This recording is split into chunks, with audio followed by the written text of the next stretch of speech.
మహిమవதாக దేవుని నామానికి మహిమ కలుగును நம் గాక. பிதாவாகிய தேவனாலும் మన తండ్రి అయిన దేవుని నుండి கர்த்தராகிய இயேசு கிறிஸ்துவினாலும் ప్రభు అయిన యేసుక్రీస్తు వారి నుండి உங்கள் அனைவருக்கும் கிருபை சமாதானம் உண்டாவதாக. మీ అందరికీ కృపా సమాధానం కలుగును గాక. அவர் மீண்டும் அவருடைய சமூகத்தில் ஒன்றாக கூட கிருபை தந்தார். మరలా ఆయన సమూహంలో ఏకంగా కూడా కృప చూపారు. இப்போது அவருடைய வார்த்தை கேட்பதற்கு நமக்கு கிருபை தருவாராக. ఇప్పుడు ఆయన మాట్లాడడానికి ఆయన కృప ఇవ్వను గాక. சபைக்கான அறிவுகளை பார்ப்போம். సంఘానికి సంబంధించిన కొన్ని ప్రకటనలు చూద్దాం. இந்த சர்வீஸ் முடிந்த பிறகு ఈ సర్వీస్ ముగిసిన తర్వాత இந்த பிள்ளைகளுக்கு இந்த கிறிஸ்துமஸ் ப்ரோக்ராம்க்கான டான்ஸ் ప్రాక్టీస్ இருக்கும். ఈ పిల్లలకి క్రిస్మస్ కార్యక్రమం యొక్క డాన్స్ ప్రోగ్రామ్ ఉంటుంది. సో அடுத்தது பார்க்கும்போது இன்னைக்கு ஈவினிங் 6 மணில இருந்து ஈவினிங் 5 மணில இருந்து 8 மணிக்கு கிறிஸ்மஸ் ப்ரோக்ராம் இருக்கு மன்னார்குடியில. ఈ రోజు సాయంత్రం 5 గంటల నుంచి 8 గంటల వరకు క్రిస్మస్ కార్యక్రమం ఉంటుంది ఆ మన్నార్పూర్లో. யார் யார் வரது விருப்பமோ நீங்க வரலாம். ఎవరైతే మీరు రావడానికి ఇష్టపడుతున్నారో మీరు రావచ్చు. Today there will be a Christmas program at Mannarpur from 5 p.m. to 8 p.m. The food will be there after the completion of the program. இன்னைக்கு ஈவினிங் 5 மணில இருந்து 8 மணிக்கு மன்னார்பூர்ல கிறிஸ்மஸ் ப்ரோக்ராம் இருக்கும். ఈ రోజు 5 గంటల నుంచి 8 గంటల వరకు క్రిస్మస్ కార్యక్రమం ఉంటుంది మన్నార్పూర్లో. யார் வர முடியுமோ வரலாம். whoever is able to come you can come. ఎవరైతే మీరు రాకపోతే మీరు రావచ్చును. அடுத்து நம்ம நெக்ஸ்ட் ஃப்ரைடே அதாவது கிறிஸ்மஸ் ப்ரோக்ராம் இருக்கும். వచ్చే శుక్రవారము ఆ క్రిస్మస్ కార్యక్రమం ఉంటుంది. பிறகு அன்னைக்கு ஈவினிங் சாய்நகர்ல கிறிஸ்மஸ் ப்ரோக்ராம் இருக்கும். ఆ రోజు సాయంత్రం వచ్చేసి సాయినగర్లో క్రిస్మస్ కార్యక్రమం ఉంటుంది. గ్రామ ఊழியம் செய்யறதுக்கு நமக்கு பெர்மிஷன் இல்லாத காரணம் గ్రామ పరిచయం చేయడానికి మనకి అనుమతి లేకపోవడం మూలంగా அதுக்கு பதிலா நம்ம சாய்நகர்ல அங்க உள்ள அந்த சில்ட்ரன் மினிஸ்ட்ரிக்கு அந்த இடத்துல நம்ம செய்ய போறோம். అక్కడ సాయినగర్లో చిల్డ్రన్ మినిస్ట్రీ చోటమని చేయబోతున్నాము. ఓకే. సో அடுத்தது பாத்தீங்கன்னா న్యూ ఇయర్ ఓల్డ్ ఆరాధన 31వ తేదీ வியாழக்கிழமை ஓல்ட் இயர் ஆராதனை இருக்கும். 31వ తేదీ ఆ పాత సంవత్సర ఆరాధన ఉంటుంది. సో నైట్ 10 మణి నుంచి அடுத்த நாள் మార్నింగ్ 2:30 மணி வரை இருக்கும். రాత్రి 10 గంటల నుంచి తర్వాత రోజు 2:30 గంటల వరకు ఉంటుంది. సో இதற்காக ప్రార్థన చేయండి. దీనికోసం ప్రార్థన చేసుకోండి. దేవుని தாமே ஒவ்வொரு காரியத்தையும் நேர்த்தியாக செய்வதற்கு கிருபை தருவாராக. దేవుడు తామే ప్రతి కార్యము ఆయన ఒక క్రమ పద్ధతిలో జరిగించినట్టు కృప చూపును గాక. క్రిస్మస్ ప్రోగ్రామ్ యార్ యార్ పണം తరువరులే తరలా. క్రిస్మస్ కార్యక్రమానికి ఎవరైతే డబ్బులు ఇవ్వాలనుకుంటే ఇవ్వవచ్చును. But it is not compulsory. అది బలవంతం అల్ల. అది బలవంతం కాదు. సో ఇది 12,500 రూపీస్ అది ఇప్పుడు వరకు 12,500 రూపాయలు ఇచ్చి ఉన్నారు. సో அடுத்ததாக முதல்ல இப்ப தேசத்திற்காக பிரார்த்தனை செய்ய போகிறோம். మొట్టమొదటి దేశం కోసం ప్రార్థించబోతున్నాం. பிறகு நம்ம வியாதிகளுக்காக ప్రార్థన తర్వాత వ్యాధిగ్రస్తుల కోసం ప్రార్థించబోతున్నాం. ఓకే. పరిశుద్ధ ప్రేమ గల తండ్రి మీకు స్తోత్రాలు నాన్న, స్తుతులు చెల్లించుకుంటున్నాం తండ్రి. ఈ సమయంలో నాన్న అయా ప్రభా ఇదిగో రాజా మా దేశం కోసం ప్రార్థన చేస్తున్నాం ప్రభా. అయా తండ్రి మా కుట్రములు కొరతలు నాయన దయతో మన్నించండి నాన్న. నీ మహాకృప చేత నాయన ప్రభా ఇదిగో రాజా ఇంతవరకు ప్రభా అయ్యా నీ బిడలో నాయన రాజా ఏ విధంగా నాయన మేము తప్పిపోయినప్పుడు మమ్మల్ని మన్నించి మా ప్రార్థన ప్రతి ఒక్కటి ఆలోచించినందుకు స్తోత్రములు రాజా. ఇదిగో నాయన మా దేశంలో రాజా ప్రభా అనేక పాపములు నాయన ఘోరములు నేరములు రాజా అయా తండ్రి పెరిగిపోతున్నాయి నాన్న. కృప చూపండి రాజా. నాయన కరోనా వైరస్ నుంచి ప్రభా నాయన పరిపూర్ణంగా ఒక విడుదల నాయన ప్రభా రాజా నీ బిడ్డలకు ఒక స్వస్థతను దయచేయండి రాజా. మా దేశ సరిహద్దులని సమాధానాన్ని దయచేయండి. సమాధానం కర్తమైన ప్రభా మీరే నాయన దర్శించి నాయన ప్రభా రాజా ప్రతి ఒక్కరిని రాజా ప్రభా అయ్యా తండ్రి రాజా అక్కడ ఉండే నాయన అయా అధికారులను కూడా దర్శించండి ప్రభా నాయన ప్రభు. ఏ కీడు ఏ ఒక నాయన ప్రభా అయ్యా తండ్రి నాయన అయ్యా రాజా మా దేశమును ముట్టకుండా మీరే నాయన కాచి కాపాడండి. మా దేశం చుట్టూ మీ కంచా కాపుదలు దయచేయండి ప్రభా. దేశం నుండి ప్రతి ఒక ఆత్మని నాన్న మీరే రాజా ప్రభా దర్శించి కాచి కాపాడమని రాజా మీరే నిజదేవుని ఎరగడానికి కృప చూపండి రాజా. మా దేశాధిపతుల్ని దర్శించి రాజా వాళ్ళు నాయన ఆయా జనులు ఏ విధంలో రాజా దీనత్వంలో ఉన్నారో, ఏ విధంలో కరువులు నా తండ్రి రాజా ఎలాంటి ప్రభా ఆర్థిక సమస్యలు ఉన్నారో అటు వాళ్ళకి నాయన వాళ్ళు ఏ విధంలో రాజా సహాయం చేయాలో వాళ్ళకి జ్ఞానము వివేకం దయచేయండి అయ్యా. వాళ్ళ హృదయాల్లో కరుణ కనికరము దయ జాలి కలగచేయమని వేడుకుంటూ వాళ్ళ కుటుంబాలను కూడా దర్శించి రక్షించి కాచి కాపాడమని వేడుకుంటూ దేవా అవును ప్రభా మా దేశంలో ఉండే ప్రతి పాపములు నాన్న అయ్యా అంధకార క్రియలు మా దేశంలో ఎంతగా నాయన ఆవరించి ఉన్నాయో మా దేశ కుటుంబాలకి విరోధంగా పోరుకులాడుతున్నా సమస్త ద్రాత్మ సమూహాన్ని యేసు నామములో కట్టి బంధిస్తున్నాం పరమ తండ్రి.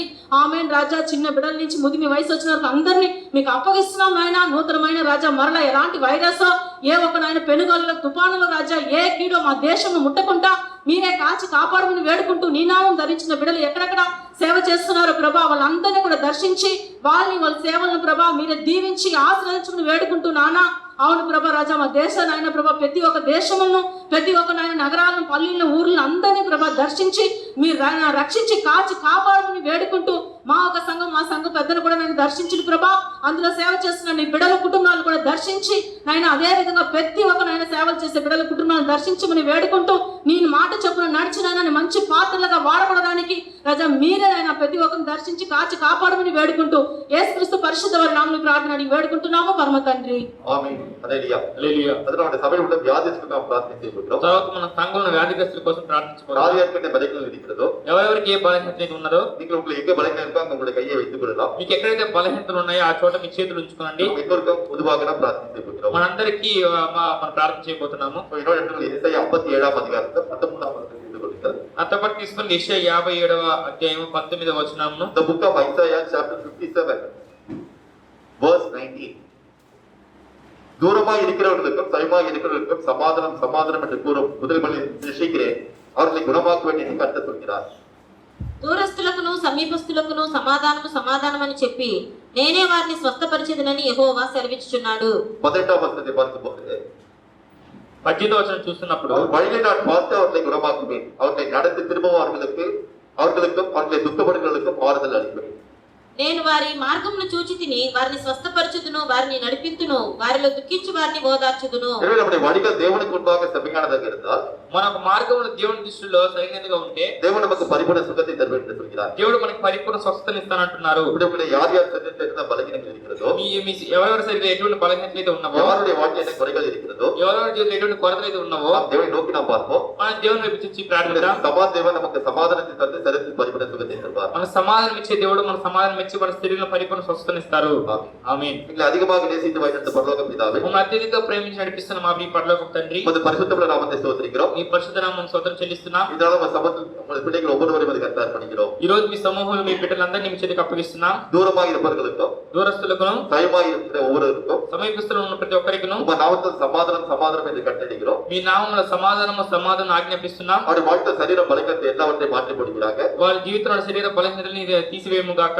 வியாதிகள் எல்லாவற்றுக்கும் பரிபூர்ண சுகத்தை தருகிறாங்க. వ్యాధికి సందరికి పరిపూర్ణ స్వస్తి ఇవ్వము గాక. நீரே அந்த ஒன்றை வாழ்க்கையில மாற்று வரைக்கும் அது போதுமாக இருந்து அவர்களுக்கு சந்தோஷத்தை சமாதானத்தை தருகிறாங்க. మీరే ప్రతి ఒక్క జీవితంలో చాలిన దేవుడే ఉండి వారి జీవితం పరిపూర్ణమైన సంతోష సమాధానం ఇవ్వండి. விசேஷமாக சகரே மசனங்க ஜெபிக்கிறோம். విశేషంగా జకరియా మస్తానయ్య గారి కోసం ప్రార్థిస్తున్నాం. அவருக்கு சரீரத்தில் ஒரு பரிபூர்ண சுகத்தை தருகிறாங்க. ఆయన శరీరంలో పరిపూర్ణ స్వస్థతను ఇవ్వండి. சர்ஜரி செய்வதற்கு அவசியம் இராதபடிக்கு நீரே அந்த பரிபூர்ణ குணத்தை உண்டாக்க வேண்டும் என்று ஜெபிக்கிறோம். ప్రభు సర్జరీ చేయాల్సిన అవసరం లేకుండా ఒక పరిపూర్ణ స్వస్థత మీరే ఇవ్వాల్సిందిగా కోరుచున్నాం. அதுபோல சம்பூர்ண சிசுக்கு ஒரு பரிபூர்ண சுகத்தை தருகிறாங்க. ఆ ప్రకారం సంపూర్ణ సహోదరికి పరిపూర్ణ స్వస్థత ఇవ్వండి. அதுபோல எஸ்தேஜாவுக்கு பரிபூர்ண சுகத்தை தந்து சுகப்பிரசவமாக நீரே கட்டளையிடுகிறாங்க. అదేవిధంగా ఎస్తేర్ తేజ కూడా ప్రభువైనా స్వస్థతనిచ్చి సుఖప్రసవం కృప దయచేయండి. யார் யாருக்கு பிள்ளைத்துல பிள்ளையோ அவர்களுக்கு நீரே கட்ட சந்தான பாக்கியத்தை கட்டளையிடுகிறாங்க. ఎవరికి ఇంకా పుత్ర భాగ్యం లేదో మీరే ప్రభు వాళ్ళందరికీ సంతాన భాగ్యం ఇవ్వండి. யார் யார் ஸ்கூல் காலேஜ் படிக்கிறார்களோ ఎవరైతే స్కూల్ కాలేజ్ చదువుతున్నారో அவர்களுக்கு ஏற்ற ஞானத்தை தருகிறாங்க. వాళ్ళ తగిన జ్ఞానం ఇవ్వము గాక. ஒவ்வொருக்கு அந்த நீரை வெளியெடுத்து காத்து ரட்சிக்கிறாங்க. ఇది ఒక్కరి చుట్టూ మీరే కంచేసి కాపాడము గాక. எந்த குடும்பத்தில் எந்த ஒரு வாதி வராதபடிக்கு எந்த ஒரு இன்ஃபெக்ஷன் வராதபடி பாதுகாக்கிறாங்க. ఏ కుటుంబంలో ఎటువంటి వ్యాధి గానీ ఇన్ఫెక్షన్ రాకుండా కాపాడండి.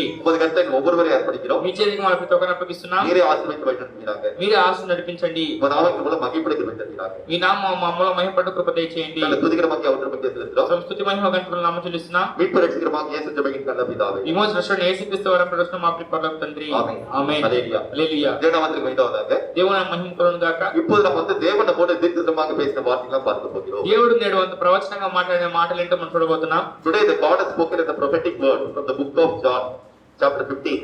இன்று தேவனை போல தீர்க்கதரிசனமாக பேசிய வார்த்தைகள் என்னவென்றால், నేడు దేవుడు మనతో మాట్లాడిన ప్రవచనమైన మాటలు ఏమిటంటే, யோவான் 15ஆம் அதிகாரத்தை எடுத்துக்கொள்வோம். యోహాను సువార్త 15వ అధ్యాయం తీసుకుందాం. அதுல 1ஆம் வசனத்திலிருந்து நாம் படிப்போம். అందులో మొదటి వచనం నుంచి మనం చదువుదాం. Today the God has spoken as a prophecy from the book of John chapter 15 from verse 1 to 8.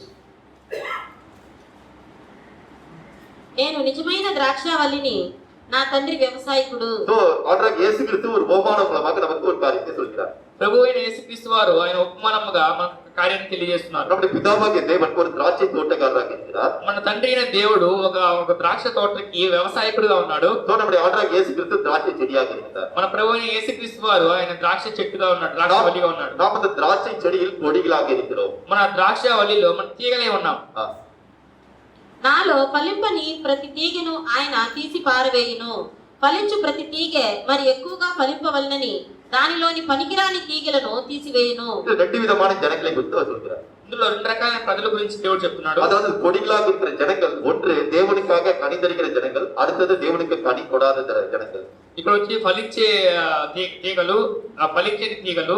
அப்படி நாம் கனி தருகிற ஜனங்களாக நாம் இருக்கும்போது தேவன் என்ன செய்கிறாரா, அது இன்னும் அநேக கனிகள் கொடுக்கத்தக்கதாக சுத்தம் செய்கிறார். ఎందుకంటే మనం ఫలించే తీగలుగా ఉన్నప్పుడు ఇంకా మనం అత్యధికంగా ఫలించడానికి మనల్ని శుభ్రపరుస్తున్నాడు. ஆனா எது கனி கொடுக்கவில்லையோ அந்த கொடி அறுத்து தூக்கி போடுகிறார். ఏదైతే ఫలించే తీగ అయితే ఉందో దాన్ని నరికి ఆ అగ్నిలో పడేస్తున్నాడంట. చదవండి. నా యందు నిలిచి ఉండుడి, మీ యందు నేనును నిలిచి ఉండును. சோ ஆண்டவராகிய இயேசு கிறிஸ்துவிலே நீங்களும் நானும் நிலைத்திருந்தால், ప్రభువైన యేసుక్రీస్తు వారి యందు మీరైనా నేను నిలిచి ఉంటే, அவர் திராட்சை செடியாக இருக்கிறார், ఆయన ద్రాక్ష చెట్టు అయి ఉన్నాడు, நாம் கொடியாக அவரில் நிலைத்திருக்கும் போது, మనం ఆయన తీగగా ఆయన నిలిచి ఉన్నప్పుడు, తీగె ద్రాక్షావల్లిలో నిలిచి ఉంటేనే గాని తనంతట తానే ఎలాగూ ఫలింపదో అలాగే నా యందు నిలిచి ఉంటేనే కానీ మీరును ఫలింపరు. எனவே எப்படி நாம் நிலைத்திருந்தால் தான் கனிகள் கொடுக்க முடியுமோ, ఏ విధంగా నిలిచి ఉంటేనే ఫలములు ఇవ్వగలమో, அதுபோல நாம் ஆண்டவராகிய இயேசு கிறிஸ்துவுக்குள் நாம் நிலைத்திருந்தால் தான் நாம் தேவனுக்கு பிரயோஜனமாக கனிதரும் வாழ்க்கை வாழ முடியும். ఆ ప్రకారం ప్రభువైన యేసుక్రీస్తు గారు మనం నిలిచి ఉంటేనే దేవునికి ఫలించే జీవితం జీవించగలము.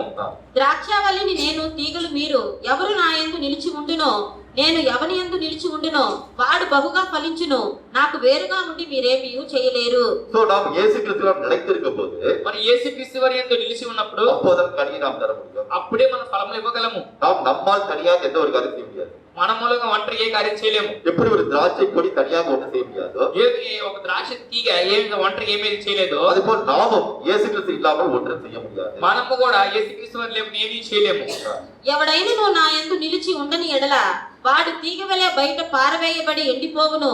మనుషులు అట్టి వాటిని పోగు చేసి అగ్నిలో పారవేతురు, అవి కాలిపోవును. எந்த ஒரு கொடி இந்த செடியில் நிலைத்திருக்கவில்லையோ, ఏ ఒక తీగ ఈ చెట్టులో నిలిచి ఉండలేదో, அது என்ன நடக்கும், அது வாங்கி போய் தூக்கி எறிஞ்சிருவாங்க. అదేం చేస్తారు, అది ఎండిపోతుంది, అది దూరంగా పాడేస్తారు. அதுபோல நீங்கள் நானும் கிறிஸ்து ஆண்டவராகிய இயேசு கிறிஸ்துவில் நிலைத்திருக்காவிட்டால், ఆ ప్రకారమే మీరే నేను ప్రభువు యేసుక్రీస్తు వారిని నిలిచి ఉండని ఎడల, எப்படி இதை தூக்கி போடுகிற திராட்சை கொடியை போல நம்மை தூக்கி நரகத்தில் போடுவார். ఏ విధంగా పనికిరాని ఆ ద్రాక్ష తీగను దూరంగా పడేస్తున్నారో ఆ విధంగా మనల్ని దేవుడు నరకంలో పడేస్తాడు. నా యందు మీరును, మీ యందు నా మాటలను నిలిచి ఉండిన ఎడల మీకేది ఇష్టమో అడుగుడి, అది మీకు అనుగ్రహింపబడును. సో தேவன் தன்னுடைய வார்த்தையில் நம்ம இதயத்தில் நிலைத்திருக்கும் போது, దేవుడిచ్చిన ఆ మాటలను మన హృదయంలో ఉంచుకున్నప్పుడు, அப்போது நாம் எதை கேட்கிறோமோ அதை நமக்கு தேவன் தருகிறேன் என்று சொல்கிறார். అప్పుడు మనం ఏదైతే అడుగుతామో అది దేవుడు అనుగ్రహిస్తానంటున్నాడు. మీరు బహుగా ఫలించుట వలన నా తండ్రి మహిమపరచబడును. ఇందువలన మీరు నా శిష్యులగుదురు. நீங்கள் அநேக கனிகள் கொடுக்கும் போது பிதாவாகிய தேவன் மகிமைப்படுவார். அப்போதுதான் நீங்கள் என்னுடைய சீஷராக இருப்பீர்கள் என்று சொல்கிறார். మీరు బహుగా ఫలించినప్పుడు నా తండ్రి మహిమపరచబడతారు, అప్పుడు మీరు నా శిష్యులుగా ఉంటారని చెబుతున్నారు.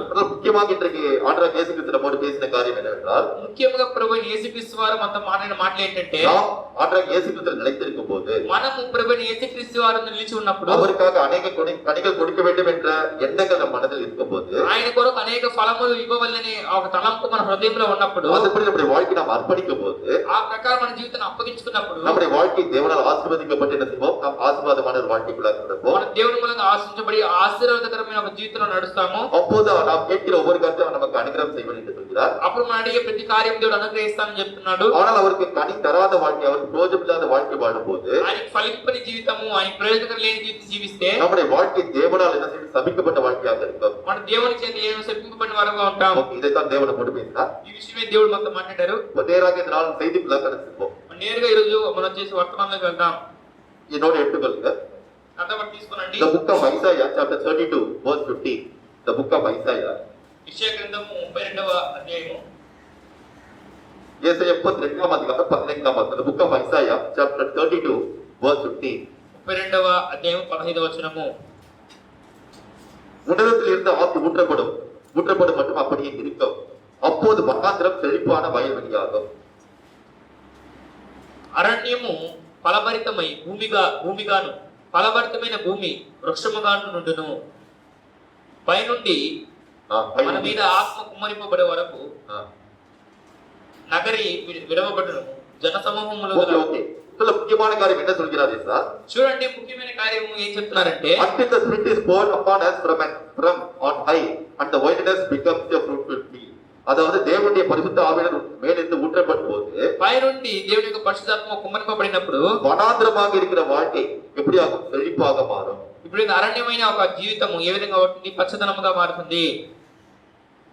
సో இந்த வசனத்தின்படி நாம் வந்து தேவனை நோக்கி நாம் பிரார்த்தனை செய்ய போகிறோம். వాక్యం బట్టి దేవుని వైపు చూసి మనం ప్రార్థించబోతున్నాం. இந்த பேசின வார்த்தைகள் என்னவென்றால், ఈ రోజు మాట్లాడిన మాట ఏమిటంటే, உன்னதத்திலிருந்து நம் மீது என்ன செய்யப்படும், அந்த பரிசுத்தவுடைய அபிஷேகம் பொழியப்படும். పైనుండి మన మీద ఆత్మ కుమ్మరింపబడుతుంది, దేవుని పరిశుద్ధ కుమ్మరింపబడుతుంది. அப்போது வனாந்திரம் வந்து செழிப்பாகும். అప్పుడు అరణ్యము వృక్షావనముగా మారుతుంది. இப்போ நாம் தேவனை நோக்கி நாம் பிரார்த்தனை செய்வோம். ఇప్పుడు దేవుని వైపు నుంచి ప్రార్థన చేద్దాం. எங்களை அதிகமாக நேசித்து வழிநடத்த பரலோக பிதாவே, మమ్మల్ని అత్యధికంగా ప్రేమించి నడిపిస్తున్న మా ప్రియ పరలోకపు తండ్రి, உமது பரிசுத்தமுள்ள நாமத்தை ஸ்தோத்திரிக்கிறோம். ఈ పరిశుద్ధ నామమునకు స్తోత్రం చెల్లిస్తున్నాం. நீர் பேசி வார்த்தைகளுக்கு நன்றியோடு ஸ்தோத்திரிக்கிறோம். ఈ రోజు మీరు మాతో మాట్లాడిన మాటలను బట్టి కృతజ్ఞతలు చెల్లిస్తున్నాం. இது உன்னதத்திலிருந்து அபிஷேகத்தால் எங்களை கர்த்தர் நிரப்புகிறாங்க. మీరే ఉన్నత పై నుండి మీ ఆత్మను కుమ్మరించుము గాక. இந்த அபிஷேகங்கள் ஊற்றப்படும் போது ఈ అభిషేకం మమ్మల్ని కుమ్మరింపబడినప్పుడు உங்களுடைய வனாந்திரமான வாழ்க்கை, உங்களுடைய ஆசீர்வாதம் இல்லாத வாழ்க்கை செழிப்பான ஒரு ஆசீர்வாதம் இல்லாத வாழ்க்கையாக மாறிப்பது உணர்ந்து, ప్రభువా ఈ అరణ్యమైన మా జీవితము వృక్షావనముగా పచ్చదనమైన ఒక జీవితంగా మారుతుందని మేము తెలుసుకున్న వారముగా, ஆசீர்வாதமான வாழ்க்கையாக மாறும் என்று ఆశీర్వాదకరమైన జీవితంగా మారుతుందని உம்மை நோக்கி நாங்கள் பார்க்கிறோம். మీ వైపు మేము చూస్తున్నాం. நீரே இந்த வந்த ஒவ்வொருவரையும் இந்த அபிஷேகத்தால் நிரப்புகிறாங்க. మీరే ఇక్కడ వచ్చిన ప్రతి ఒక్కరి మీద అభిషేకాన్ని ఇవ్వండి. உன் வாயை திற நான் நிரப்பேன் என்று சொன்னேன். ఈ నోరు తెరువు దాన్ని నిప్పుదని చెప్పిన దేవుడవు, நீரே உன்னதமான அபிஷேகத்தால் ஒரு நிரப்புகிறாங்க. మీరే ఉన్నతమైన పైన అభిషేకం కుమ్మరించండి. ஆவியான சபைக்கு சொல்லி காதலன் கேட்கிற வார்த்தைகளை கேட்ப, ఆత్మ చెబుతున్నది సంఘంలో చెవిగల వాడు వినుగాక అని చెప్పిన మీ మాటలను బట్టి, உமது வார்த்தை கேட்டு ஒவ்வொருவரும் அதற்கு கீழ்ப்படுத்தி நடக்கிறார். మీ మాటలు విని ప్రతి ఒక్కరు లోబడి జీవించిన కృప దయచేయము. நீரே ஒவ்வொருவரையும் ஆளுகை செய்கிறாங்க. మీరే ప్రతి ఒక్కరిని పరిపాలించండి. அதுவே மறைத்து நீர் வெளிப்படுத்துகிறாங்க. మీరే దాసుని దాచి మీరే ప్రత్యక్షపరచండి. இதற்கு விரோதமாக போராடுகிற எல்லா சாத்தானிகள் இயேசு அந்த கட்டியப்படுகிறோம். దీనికి విరోధంగా పోరాడుతున్న సమస్త సాతానికలను యేసునామములో గట్టి స్థిరపడుతున్నాం. தன்னை துதிக்கிற மக்கள் அவற்றை பற்றி செலுத்துகிறோம். సమస్త స్తుతి మహిమ ఘనత ప్రభావం చెల్లిస్తున్నాం. மீட்பு ரட்சகருமாக இயேசு ஜெபக்கிற நல்ல பிதாவே, విమోచకుడైన యేసుక్రీస్తు వారిని ప్రకటిస్తున్నాం మా ప్రియ పరలోక తండ్రి. ஆமென். ఆమేన్. ஹல்லேலூயா. హల్లెలూయా. நாம் மீண்டும் படிப்போம். మనం మరలా చూద్దాం. The book of Isaiah chapter 32 verse 15. Until the Spirit is poured upon us from on high, and the wilderness becomes a fruitful field. உன்னதத்திலிருந்து ஆவி நம்மேல் ஊற்றப்படும் மட்டும் அப்படியே இருக்கும். அப்போது வனாந்திரம் செழிப்பான வயல்வெளியாகும். పై నుండి మన మీద ఆత్మ కుమ్మరింపబడే వరకు అవి అరణ్యము ఫలభరితమైన భూమిగాను, ఫలభరితమైన భూమి వృక్షవనముగా నుండును. சோ நம்முடைய வாழ்க்கையில இந்த பரிசுத்தாவின் ஊற்றப்பட்ட பிறகுதான் நம்முடைய வாழ்க்கை எப்படி இருக்கும், செழிப்பான ஒரு வாழ்க்கையாக மாறும். దేవుడు పరిశుద్ధాత్మ దేవుడు మనం కుమ్మరించబడిన తర్వాతే మన జీవితం పచ్చదనమైన జీవితంగా మారుతుంది. இன்னொரு வசனத்தை நாம் படிக்க போகிறோம். ఇంకొక వచనం మనం చదవబోతున్నాం. The book of Isaiah chapter 55 verse 1. యెషయా గ్రంథము 55వ అధ్యాయము మొదటి వచనము. The book of Isaiah chapter 55 verse 1. తప్పికొనిన వారలారా నీళ్ళ ఎత్తుకు రండి, రూకలు లేని వారలారా. So ஓ தாகமாக இருக்கிறவர்களே, நீங்கள் எல்லோரும் தண்ணீர் அண்டைக்கு வாருங்கள் என்று நம்மை பார்த்து தேவன் சொல்கிறார். తప్పికొనిన వాళ్ళారా మీరందరూ నీళ్ళ ఎందుకు రండి అని మన దేవుడు మనం చూసి చెప్తున్నాడు. Oh people of thirsty, you come to the waters, you'll be given the living water. நாம் வந்து தாகத்தோடு இருக்கும்போது, మనం వచ్చి దాహము కలిగి దప్పిక కలిగి ఉన్నప్పుడు நமக்கு இந்த ஜீவ தண்ணீராகிய பரிசுத்த ஆவி நமக்கு தருவேன் என்று தேவன் ఈ சொல்கிறார். జీవ ఊటైన పరిశుద్ధాత్మ దేవుడు మనకు కుమ్మరింపబడతారని చెప్తున్నారు. இது விசேஷமாக நாம் எதற்காக கூடி இருக்கிறோம் என்றால், ఈ రోజు విశేషముగా దేని కొరకు కూడి ఉన్నామంటే பரிசுத்தாவுடைய அபிஷேகத்தை பெறுவதற்காக நாம் கூடி இருக்கிறோம். పరిశుద్ధాత్మక అభిషేకమును కుమ్మరింపడానికి మనం కూడి ఉన్నాము. ஒவ்வொரு ரெண்டு முறை நாம் வந்து இந்த மாதிரி பரிசுத்தாவுடைய அபிஷேகத்திற்காக கூட்டத்தில் நாம் கூடுவோம். మనం ప్రతి సంవత్సరము 2 మార్లు వచ్చేసి ఆ పరిశుద్ధాత్మ అభిషేకం కోసం కూడుతాము. இந்த அபிஷேகம் ஒரு முறை மட்டுமல்ல, ఈ అభిషేకం ఒక మారు మాత్రమే కాదు, நாம் ஒவ்வொரு நாளும் இந்த அபிஷேகத்தை நிரப்பப்பட வேண்டும். మనం ప్రతిరోజు ఈ అభిషేకంతో నింపబడాలి. இந்த அபிஷேகத்தில் நாம் மூழ்கப்பட்ட போது என்ன செய்ய முடியும், நாம் தேவனால் வழிநடத்தப்பட முடியும். ఈ అభిషేకం మునిగినప్పుడే మనం దేవుని చేత నడిపింపబడగలము. அப்போ பரிசுத்தவுடைய அபிஷேகத்தை பெற்றால் மட்டும் போதாது, పరిశుద్ధాత్మ అభిషేకం పొందుకుంటే మాత్రం సరిపోదు. இந்த அபிஷேகம் ஒவ்வொரு நாளும் நமக்கு நிரப்பப்பட்டு அது வடித்து ஓவர்ஃப்ளோ ஆக வேண்டும். அதாவது அது நம்மேல் நமக்கு முழுமையாக இருக்க வேண்டும். ఈ అభిషేకం అనేది ఒకసారి పొందుకుంటే సరిపోదు, ప్రతిరోజు పొంగి అది పొరలవలెను. இப்படி நீங்கள் தேவனோட ஐக்கியமாக இருக்கும்போதுதான் ఈ ప్రకారం మీరు దేవునితో ఐక్యత కలిగి ఉన్నప్పుడు வாழ்க்கையில் உள்ள மாமிசத்தின் கிரிகள் வெளிப்படாதபடிக்கு தேவனுடைய கிரிகள் வெளிப்படும். మీ యొక్క జీవితంలో శరీర క్రియలు ప్రత్యక్షపరచకుండా దేవుని యొక్క క్రియలు ప్రత్యక్షపరచబడతాయి. సో இதை குறித்து ஆண்டவர் இயேசு கிறிஸ்து என்ன சொல்லிட்டு பார்ப்போம். దీని గురించి ప్రభు అయిన యేసుక్రీస్తు వారు ఏం చెప్పారో మనం చూద్దాం. என்னோட எடுத்துக்கொள்ளுங்க. నాతో పాటు తీసుకురండి. The book of John, யோவான் என்ற விசேஷம் 16ஆம் அதிகாரம் 7ஆம் வசனத்தை படிப்போம். யோவாను సువార్త The book of John chapter 16 verse 7. Then the book of John chapter 14 verse 16. முதல்ல வந்து 16ல 7 படிப்போம். మొదటిగా 16వ అధ్యాయం 7వ వచనం చదువుదాం. பிறகு 14ல 16 படிப்போம். తర్వాత 14లో 14 చదువుదాం. అయితే నేను మీతో సత్యము చెప్పుచున్నాను, ఆ. నేను వెళ్ళిపోవటం వలన మీకు ప్రయోజనకరము. இங்க ஆண்டவராக இயேசு கிறிஸ்து என்ன சொல்கிறார்? చూడండి, ప్రభు యేసుక్రీస్తు వారు ఏం చెప్తున్నారు? அதை தம் சீஷர்களை பார்த்து சொன்னார், చివరగా తన శిష్యులను చెప్తున్నారు, நான் இந்த இடத்துல இந்த பரலோக ராஜ்யம் போவது உங்களுக்கு பிரயோஜனமாக இருக்கும். నేను ఈ చోట నుండి పరలోక రాజ్యం వెళ్ళడము మీకు ప్రయోజనకరంగా ఉంటుంది. ஏன்னா நான் போகாவிட்டால் உங்களிடத்தில் பரிசுத்த ஆவியானவர் வரமாட்டார். నేను వెళ్ళని ఎడల పరిశుద్ధత్వం ఎందుకు రారు? நான் போவேன் என்றால் அந்த பரலோக ராஜ்யத்தில் சென்று உங்களுக்காக பரிசுத்த ஆவியை அபிஷேகம் பரிசுத்த ஆவியை உங்களிடத்தில் அனுப்புவேன் என்று சொல்கிறார். నీవు వెళ్ళిన ఎడల పరిశుద్ధాత్మను మీ కొరకు నేను పంపిస్తాను. அப்ப இதோடு நாம் என்ன புரிந்து கொள்கிறோம்? చూడండి, ఇందులో నుంచి మనం ఏం అర్థం చేసుకుంటున్నాం? ஆண்டவராக இயேசு கிறிஸ்து இந்த உலகத்தில் இருந்த வரைக்கும் ప్రభుని యేసుక్రీస్తు వారు ఈ లోకంలో ఉన్నంత కాలము பரிசுத்த ஆவி நிரந்தரமாக யாருக்கும் தரப்படவில்லை. పరిశుద్ధాత్మ దేవుడు ఎవరు నిరంతరంగా ఇవ్వబడలేదు. தேவனுடைய தாசர்களுக்கு அப்பப்போ பரிசுத்த ஆவி வந்தார், வந்துட்டு போயிட்டு வருவார். దేవుని యొక్క దాసులకు పరిశుద్ధాత్మ అప్పుడప్పుడు వస్తారు, మళ్ళీ వెళ్ళిపోతారు. எப்போது தேவையோ அப்போது அந்த அபிஷேகம் உங்களுக்கு கிடைக்கும், அதுக்கப்புறம் அந்த அபிஷேகம் அவங்களை விட்டு போய்விடும். ఎప్పుడైతే వాళ్ళకి అవసరమో అప్పుడు వాళ్ళకి అభిషేకం దొరుకుతున్న తర్వాత దేవుడు వాళ్ళు విడిచిపెట్టి వెళ్తాడు. இப்போது இயேசு கிறிஸ்து என்ன சொல்றாரு பார்ப்போம். 14ஆம் அதிகாரம் 16ஆம் வசனத்தை படித்த book of John chapter 14 verse 16. ఇప్పుడు ప్రభుని యేసుక్రీస్తు వారు ఏం చెప్తున్నారు చూద్దాం. యోహాను సువార్త 14వ అధ్యాయము 16వ వచనం. నేను తండ్రిని వేడుకొందును, మీ యొద్ద ఎల్లప్పుడూ నుండుటకై ఆయన వేరొక ఆదరణకర్తను అనగా సత్య స్వరూపియగు ఆత్మను మీకు అనుగ్రహించును. సో இதுல வந்து நம்மை பார்த்து என்ன சொல்கிறார்? చూడండి, ఇందులో మనం చూసి ఏం చెప్తున్నారు? நான் பிதாவுக்கு தேவனை வேண்டிக் கொள்வேன், నేను తండ్రి అయిన దేవుని వేడుకొందును, அப்போது என்னென்றைக்கும் உங்களோடு கூட இருக்கிற வேறொரு தேற்றவாளை உங்களுக்கு தருவார். అప్పుడు ఎల్లప్పుడూ మిమ్మల్ని ఆదరించే ఒక ఆదరణకర్తని ఇస్తారు. அப்படின்னா எப்போது நம்மோடு கூட இருக்கத்தக்கதாக ஒரு ஆவியானவரை நமக்கு தருவேன் என்று சொல்கிறார். ఎల్లప్పుడూ మనతోనే ఉండినట్లు ఒక ఆత్మైన దేవుడిని ఇస్తానని చెప్పి అంటున్నారు. ஒரு అర్థం என்ன?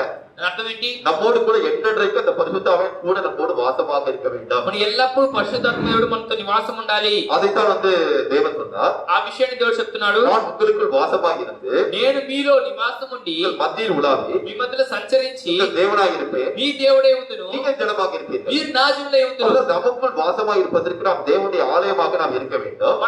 మనలో దేవుడి నివాసం ఉండడానికి మన దేవుని ఆలయమే ఉండాలి. அந்த ఆలయத்தை தேவன் விரும்ப வேண்டும். அதற்கேற்றபடி பரிசுத்தமான ஆலயமாக இருக்கும்போது தேவன் நம்மோடு கூட இருந்து வாசமாக ఈ ఆలయము దేవుడు ఇష్టపడే వాళ్ళను దానికి తగిన విధంగా పరిశుద్ధ ఆలయముగా మనం ఉండవలెను. சோ இதை வந்து இந்த பரிசுத்தாவுடைய அபிஷேகம் எப்போது பொழியப்பட்டது என்று ఈ பார்ப்போம். పరిశుద్ధాత్మ అభిషేకం ఎప్పుడు కుమ్మరింపబడింది అనే విషయం చూద్దాం. என்னோடு எடுத்துக்கொள்ளுங்கள். అదొకటి తీసుకురండి. The book of Acts chapter 2 verse 1 to 4. அப்போஸ்தலர் நடபடிகள் 2ஆம் அதிகாரம் 1 லிருந்து 4 படிப்போம். అపోస్తల కార్యములు 2వ అధ్యాయము 1 నుంచి 4 వచనాలు.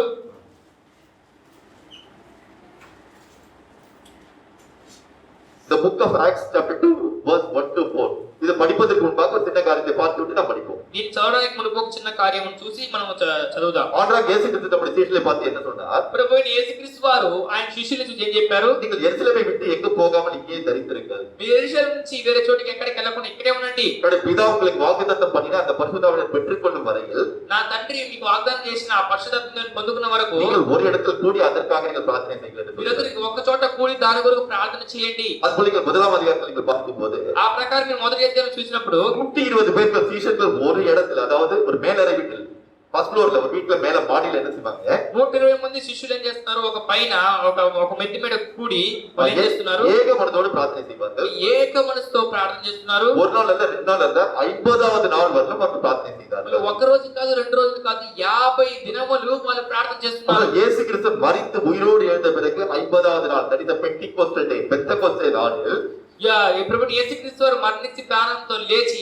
ఆ రోజు మొదలుకొని 50వ దినమైన పెంతెకోస్తు దినం రోజు 50வது நாள் வரையிலும் அவர்கள் காத்திருந்தார்கள். 50వ రోజు వరకు వేచి ఉన్నారు. So on the 50th day, that is on the Pentecostal day, the spirit of the God was poured upon them. 50வது நாள் அன்று அந்த பரிசுத்த ஆவி அவர்கள் மேல் பொழிந்தருளப்பட்டார். ఆ 50వ దినమైన పెంతెకోస్తు దినమందు పరిశుద్ధాత్మ దేవుడు వాళ్ళ మీద కుమ్మరించబడ్డారు. ఇప్పుడు அதை குறித்து என்ன சொல்கிறது பார்ப்போம். ఇప్పుడు ఏం చెప్పబడిందో చూద్దాం.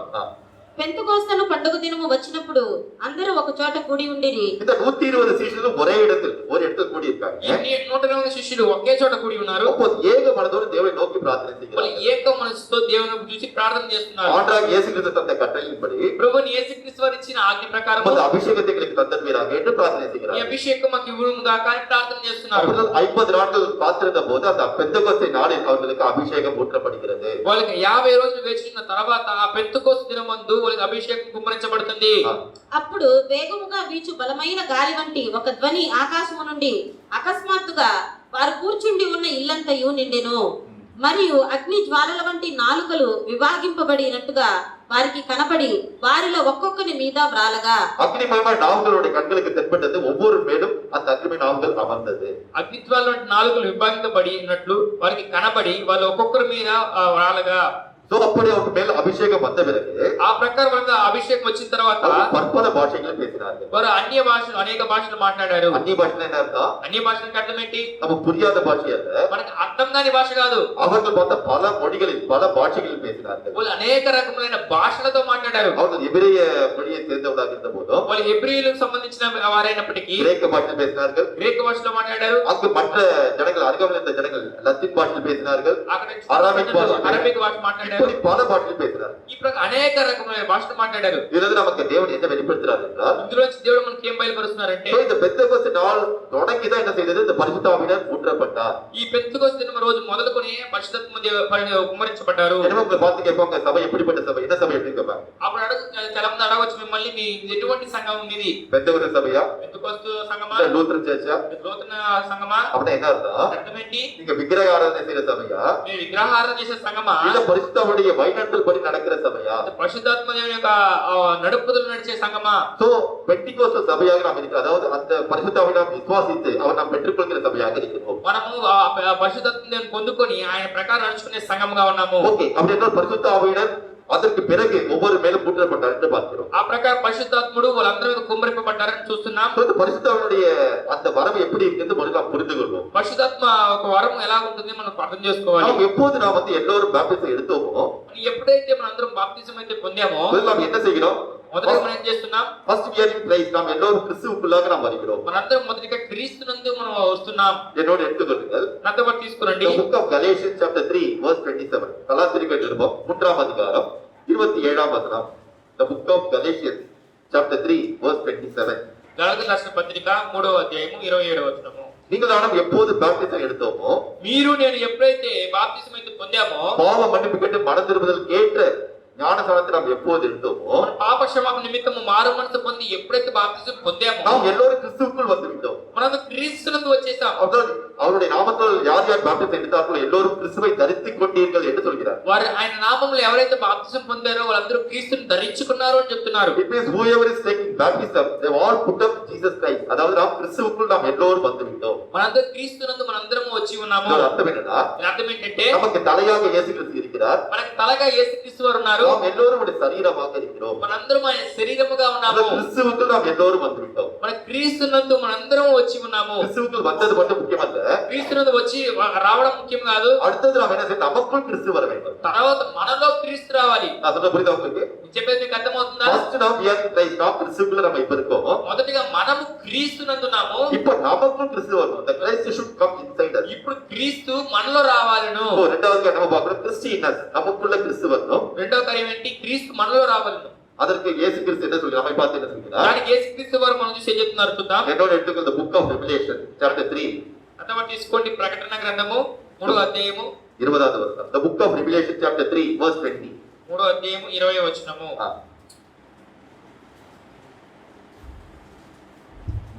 ఇదిగో నేను తలుపునద్ద నిలుచుండి తట్టుచున్నాను, ఎవడైనను నా స్వరము విని తలుపు తీసిన ఎడల. இப்போது ஆண்டவர் இயேசு கிறிஸ்து நம்மை பார்த்து சொல்கிறார், చూడండి ఇప్పుడు ప్రభువు యేసుక్రీస్తు వారు మనల్ని చూసి చెప్తున్నారు, உங்களுக்கு இதய கதவை நான் தட்டுகிறேன். நான் வெளியில இருந்து உங்க கதவை தட்டுகிறேன்.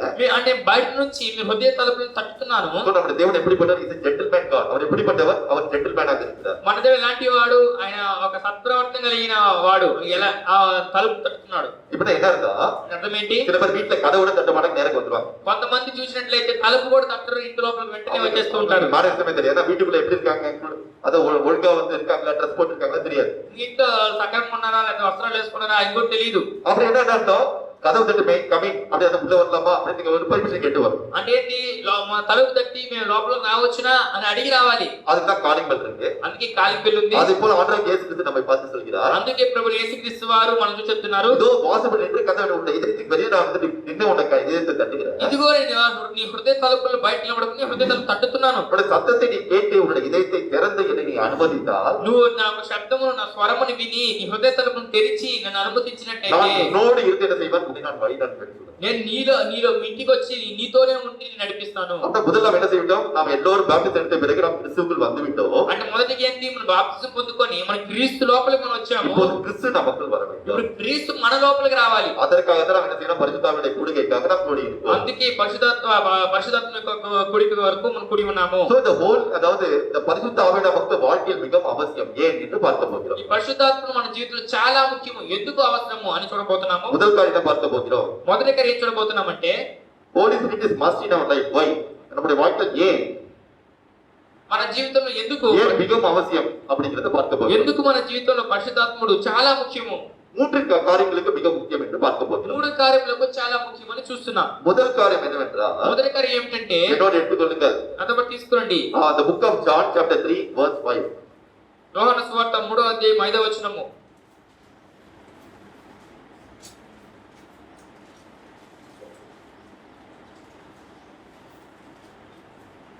యేసు ఇట్లా నేను ఒకడు నీటి మూలముగాను ఆత్మ మూలముగాను జన్మించితేనే గాని దేవుని రాజ్యంలో ప్రవేశింపలేడని మీతో నిశ్చయముగా చెప్పుచున్నాను. நீங்கள் நானும் பாவ மன்னிப்புக்கு மனம் திரும்பி மூழ்கி ஞானஸ்நானம் பெற்றது மட்டும் போதுமல்ல, మీరు నేను పాప క్షమాపణ నిమిత్తము మారు మనసు పొంది బాప్తిజం తీసుకోవడం మాత్రం చాలదు. பரிசுத்த ஆவியானவர் நாம் என்ன செய்யணும், நாம் வந்து நிரப்பப்பட வேண்டும். పరిశుద్ధాత్మ చేత మనము నింపబడవలెను. அப்படிதான் பாப்டிசம் பிளஸ் பரிசுத்த ஆவியானுடைய அபிஷேகத்தை பெற்றால் தான் நாம் பரலோக ராஜ்யத்திற்குள் பிரவேசிக்க முடியும். మన బాప్తిజము మరియు పరిశుద్ధాత్మ అభిషేకం పొందుకుంటేనే పరలోక రాజ్యం అడుగు పెట్టగలము. So to enter the kingdom of the God, we have to be baptized and we have to have the anointing of the Holy Spirit. நாம் அந்த பரலோக ராஜ்யத்தில் நாம் பிரவேசிப்பதற்காக మన పరలోక రాజ్యంలో ప్రవేశించడానికి நாம் பாப்டிசம் எடுப்பது மட்டுமல்ல, அந்த பரிசுத்தோட அபிஷேகத்தை பெறுவது அவசியமாக இருக்கிறது. మన బాప్తిజం పొందడం మాత్రమే కాదు, ఆ పరిశుద్ధాత్మ అభిషేకం కూడా పొందుకోవాలి. இரண்டாவது கருத்தை பார்ப்போம்.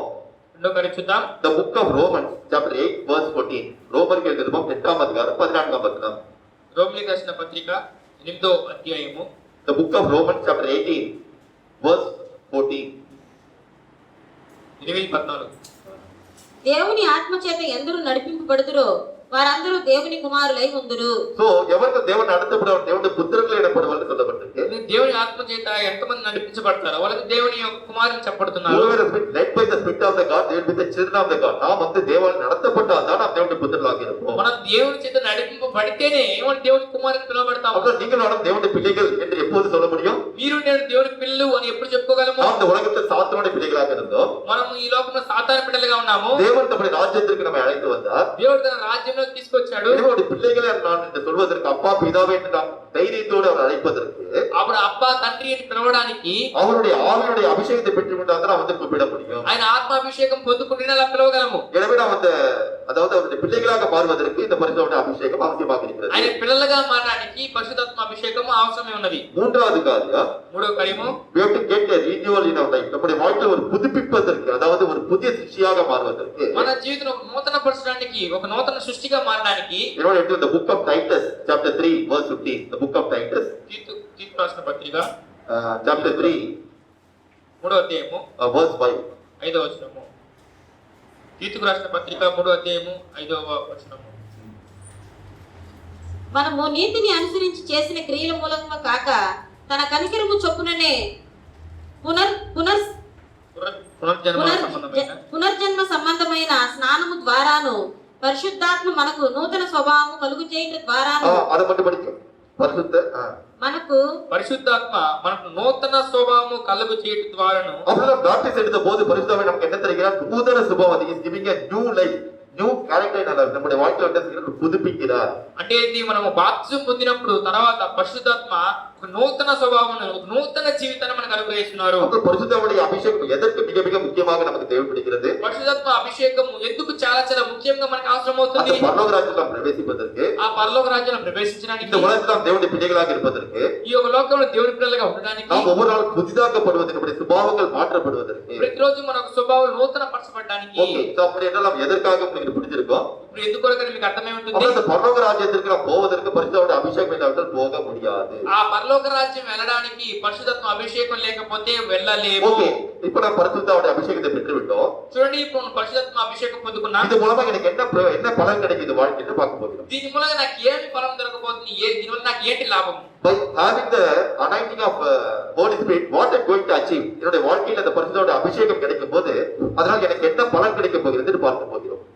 నా జీవితంలో పరిశుద్ధాత్మ నాకు కుమ్మరింపబడడం వల్ల నాకు ఎటువంటి లాభము నాకు ఏటిని పొందుకోగలను What are the benefits by having the anointing of Holy Spirit? పరిశుద్ధాత్మ అభిషేకం మూలంగా నాకు ఎటువంటి ఉపయోగాలు ఉన్నాయి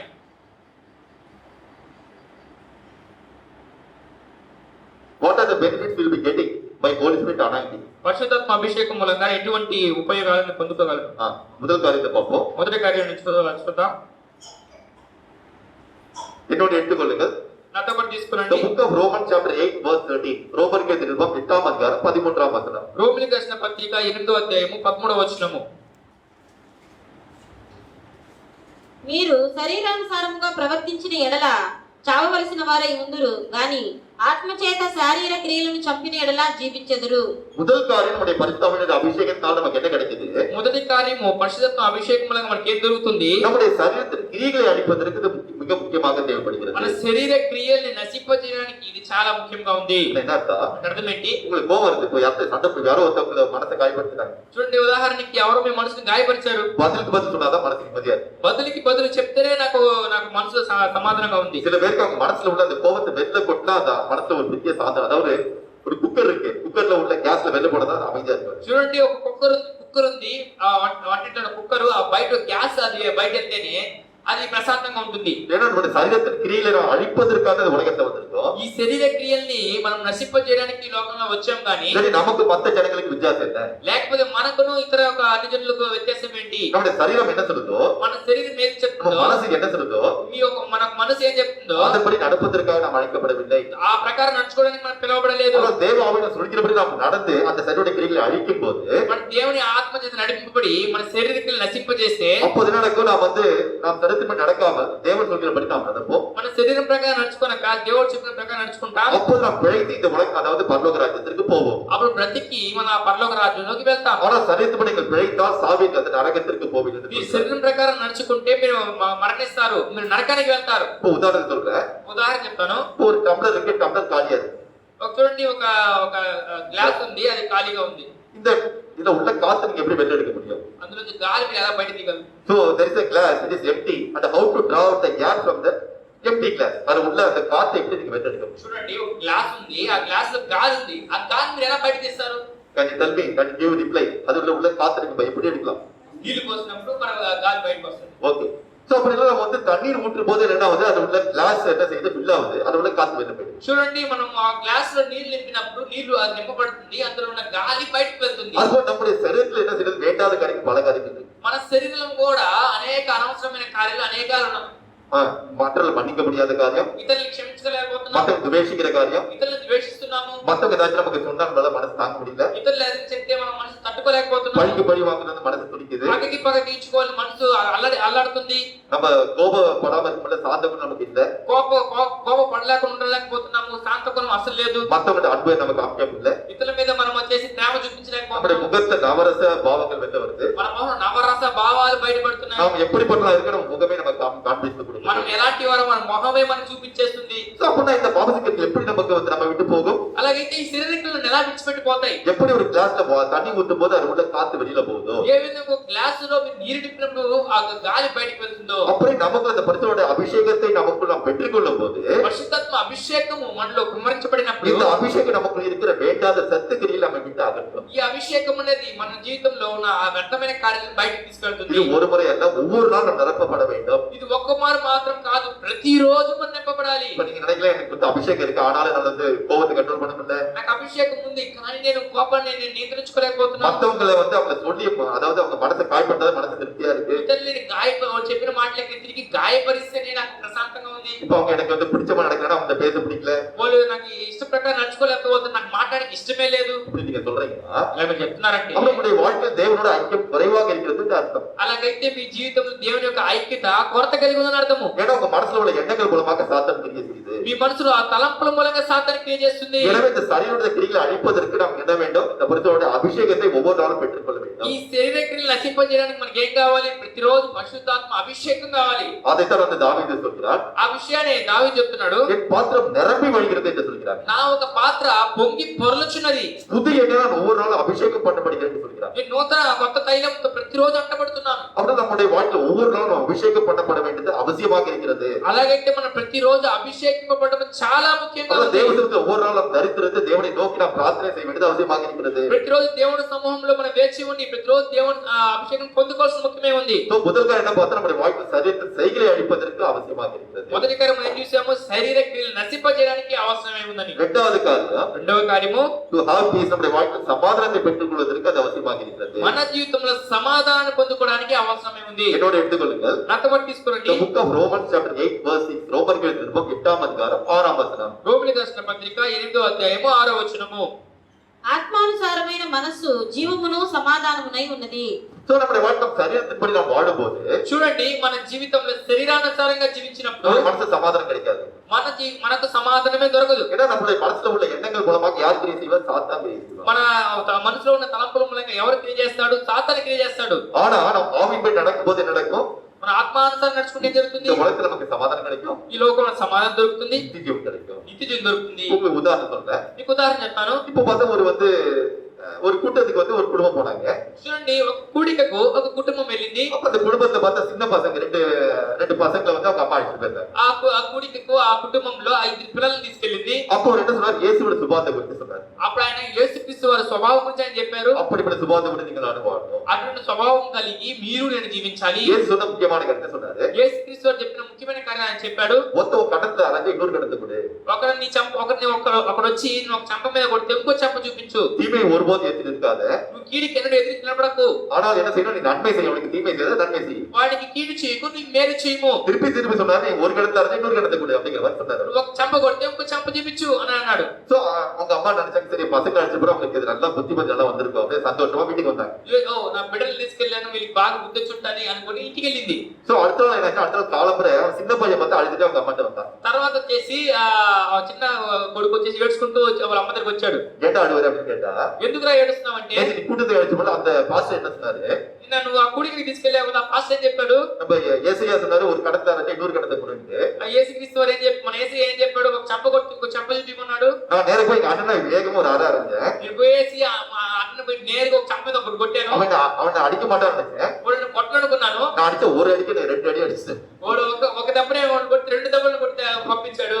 நான் சொல்றது புரியுதா உங்களுக்கு? నేను చెప్పేది మీకు అర్థమవుతుందా? அதாவது சொல்ற காரியத்தை புரியாம சின்ன பசங்களை வேற மாதிரி புரிஞ்சுக்கிறது வேற விஷயம். ఎందుకంటే చెప్పిన కార్యం అర్థం చేసుకోలేక చిన్న పిల్లలు వేరే రకంగా అర్థం చేసుకుంటున్నారు. அப்ப நம்ம சரீரத்துக்கு நம்ம வாழும்போது நம்ம வாழ்க்கையில் சமாதானம் இருக்காது. మన శరీరానుసారంగా మనం నడుచుకుంటే మన జీవితంలో సమాధానం ఉండదు. ஆனால் ஆவியின்படி நீங்கள் நான் நடக்கும்போது, ఆత్మానుసారంగా మీరు నేను నడుచుకుంటే, தேவன் சொன்ன வசனத்தின்படி நீங்கள் நான் வாழும்போது, అంటే దేవుడిచ్చిన వాక్యానుసారంగా నడుచుకుంటే நமக்கு சமாதானம் நித்திய ஜீவனம் கிடைக்கிறது. మనకి సమాధానము నిత్య జీవము దొరుకుతుంది. மூன்றாவது காரியம், మూడవ కార్యము, இந்த பரிசுத்த ஆவியை நமக்கு வரும்போது என்ன செய்கிறார்? ఈ పరిశుద్ధాత్మ మనకు వచ్చినప్పుడు ఏం జరుగుతుంది? He will help in our prayer. நாம் எப்படி பிரார்த்தனை செய்ய வேண்டும் என்று நமக்கு உதவி செய்கிறார்.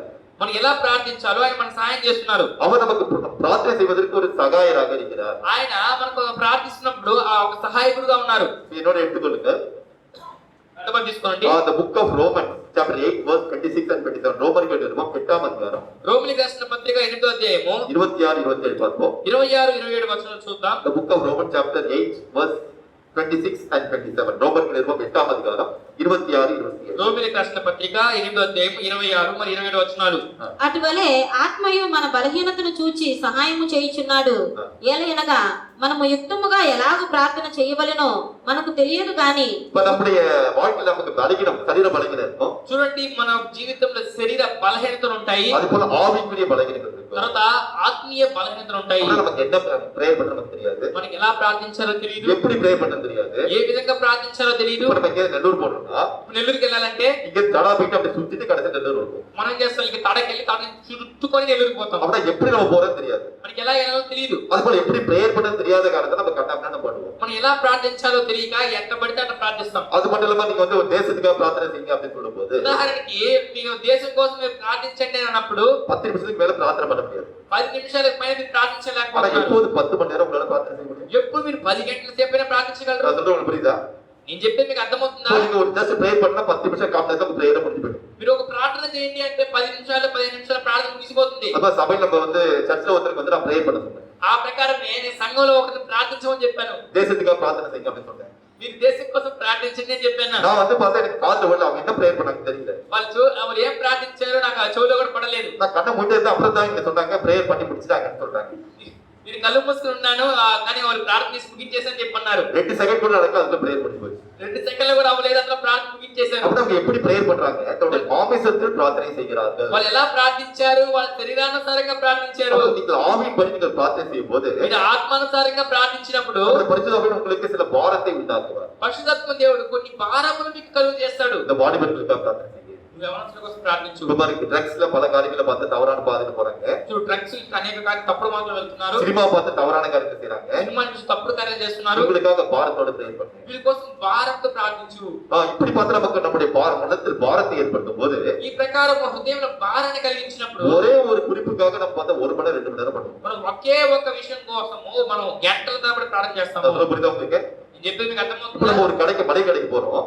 ఉదాహరణకి మనం ఒక చిల్లర అంగడికి వెళ్తున్నాము. வரிசை நம்ம லிஸ்ட் போடுவோம். ஓகே ரைஸ் 1 கிலோ அது இதுன்னு வரிசை நம்ம ஒரு ஐட்டம் நம்ம சொல்றோம். వరుసగా మనం వంట సామాన్లు చెప్తాము. ఆ బియ్యం 1 కిలో, చక్కెర 1 కిలో అని వరుసగా చెప్పుకుంటూ ఉంటాము. அது மாதிரி சில பேர் என்ன செய்வாங்க ப்ரேயர் பண்ணும்போது ఆ ప్రకారమే ప్రార్థన చేసుకుంటూ కొంతమంది ఏం அவங்க ஒரு చేస్తారు? லிஸ்ட் வச்சிருப்பாங்க. వాళ్ళు ఒక లిస్ట్ పెట్టుకుంటారు. அந்த லிஸ்ட் முடிச்சோட ப்ரேயர் அவுட் ఆ அவ்வளவுதான். లిస్ట్ ముగిసిన వెంటనే ప్రార్థన అయిపోయింది అంటారు. எப்படி ஸ்டார்ட் ஏல இருந்து ஆரம்பிச்சு Z ஓட முடிச்சுவாங்க அவ்வளவுதான். ఏతో ప్రారంభిస్తే జడతో ముగించేస్తారు. அப்பனா கால் நேரத்துக்கு மேல அவங்களால ப்ரேயர் பண்ண முடியாது. 15 నిమిషాల నుంచి వాళ్ళు ప్రార్థించలేరు. நான் சொல்றது உங்களுக்கு புரியுதா? నేను చెప్పేది మీకు அப்ப అర్థమవుతుందా? தேவனுடைய சித்தத்தின்படி தான் பிரார்த்தனை செய்வது அவசியமாக இருக்கிறது. దేవుని చిత్త ప్రకారం ప్రార్థించవలసిన ముఖ్యమే ఉంది. அதைத்தான் சொல்றாரு படிப்போம். ఆ విషయం చెప్తున్నారు. ఇప్పుడు చదువుదాం.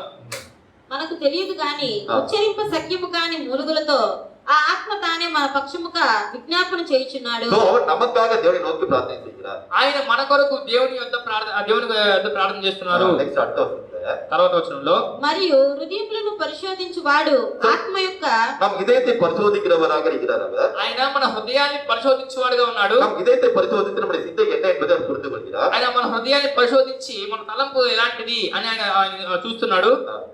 ఆత్మ యొక్క మనసు ఏదో ఎరుగును ఏలయనగా ఆయన దేవుని చిత్త ప్రకారము పరిశుద్ధుల కొరకు విజ్ఞాపనము చేయుచున్నాడు. ஓகே அவர் என்ன செய்கிறார்? ఆయన ఏం చేస్తున్నాడు?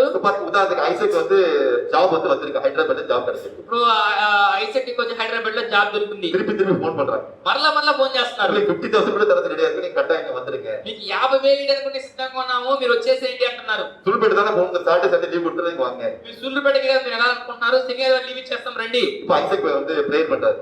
ఇప్పుడు ఐసెట్ ప్రార్థిస్తున్నాడు. ஆண்டவரே இந்த ஹைதராபாத் ஜாப் எனக்கு கிடைக்கிற மாதிரி இருக்கு, அது போறதுக்கு இருக்கு போயிட்டாங்க. ప్రభువా ఈ హైదరాబాద్ జాబ్ నాకు దొరికేలాగుంది, నాకు వెళ్ళడానికి ఉపదయ చేయండి. இப்ப இவருடைய உள்ளத்துல இருக்க அந்த ஹைதராபாத் போகுது. ఇప్పుడు ఉదాహరణకి ఆయన హృదయంలో హైదరాబాద్ పోవాలని ఆ తలంపు ఉంది. ஏன்னா இந்த சிசிடில வெறுப்பேட்டா வந்து ஜாஸ்தி சேலரி தர மாட்டேங்கிறாங்க. ఎందుకంటే ఈ సిసిటీలో ఎక్కువ జీతాలు ఇవ్వట్లేదు.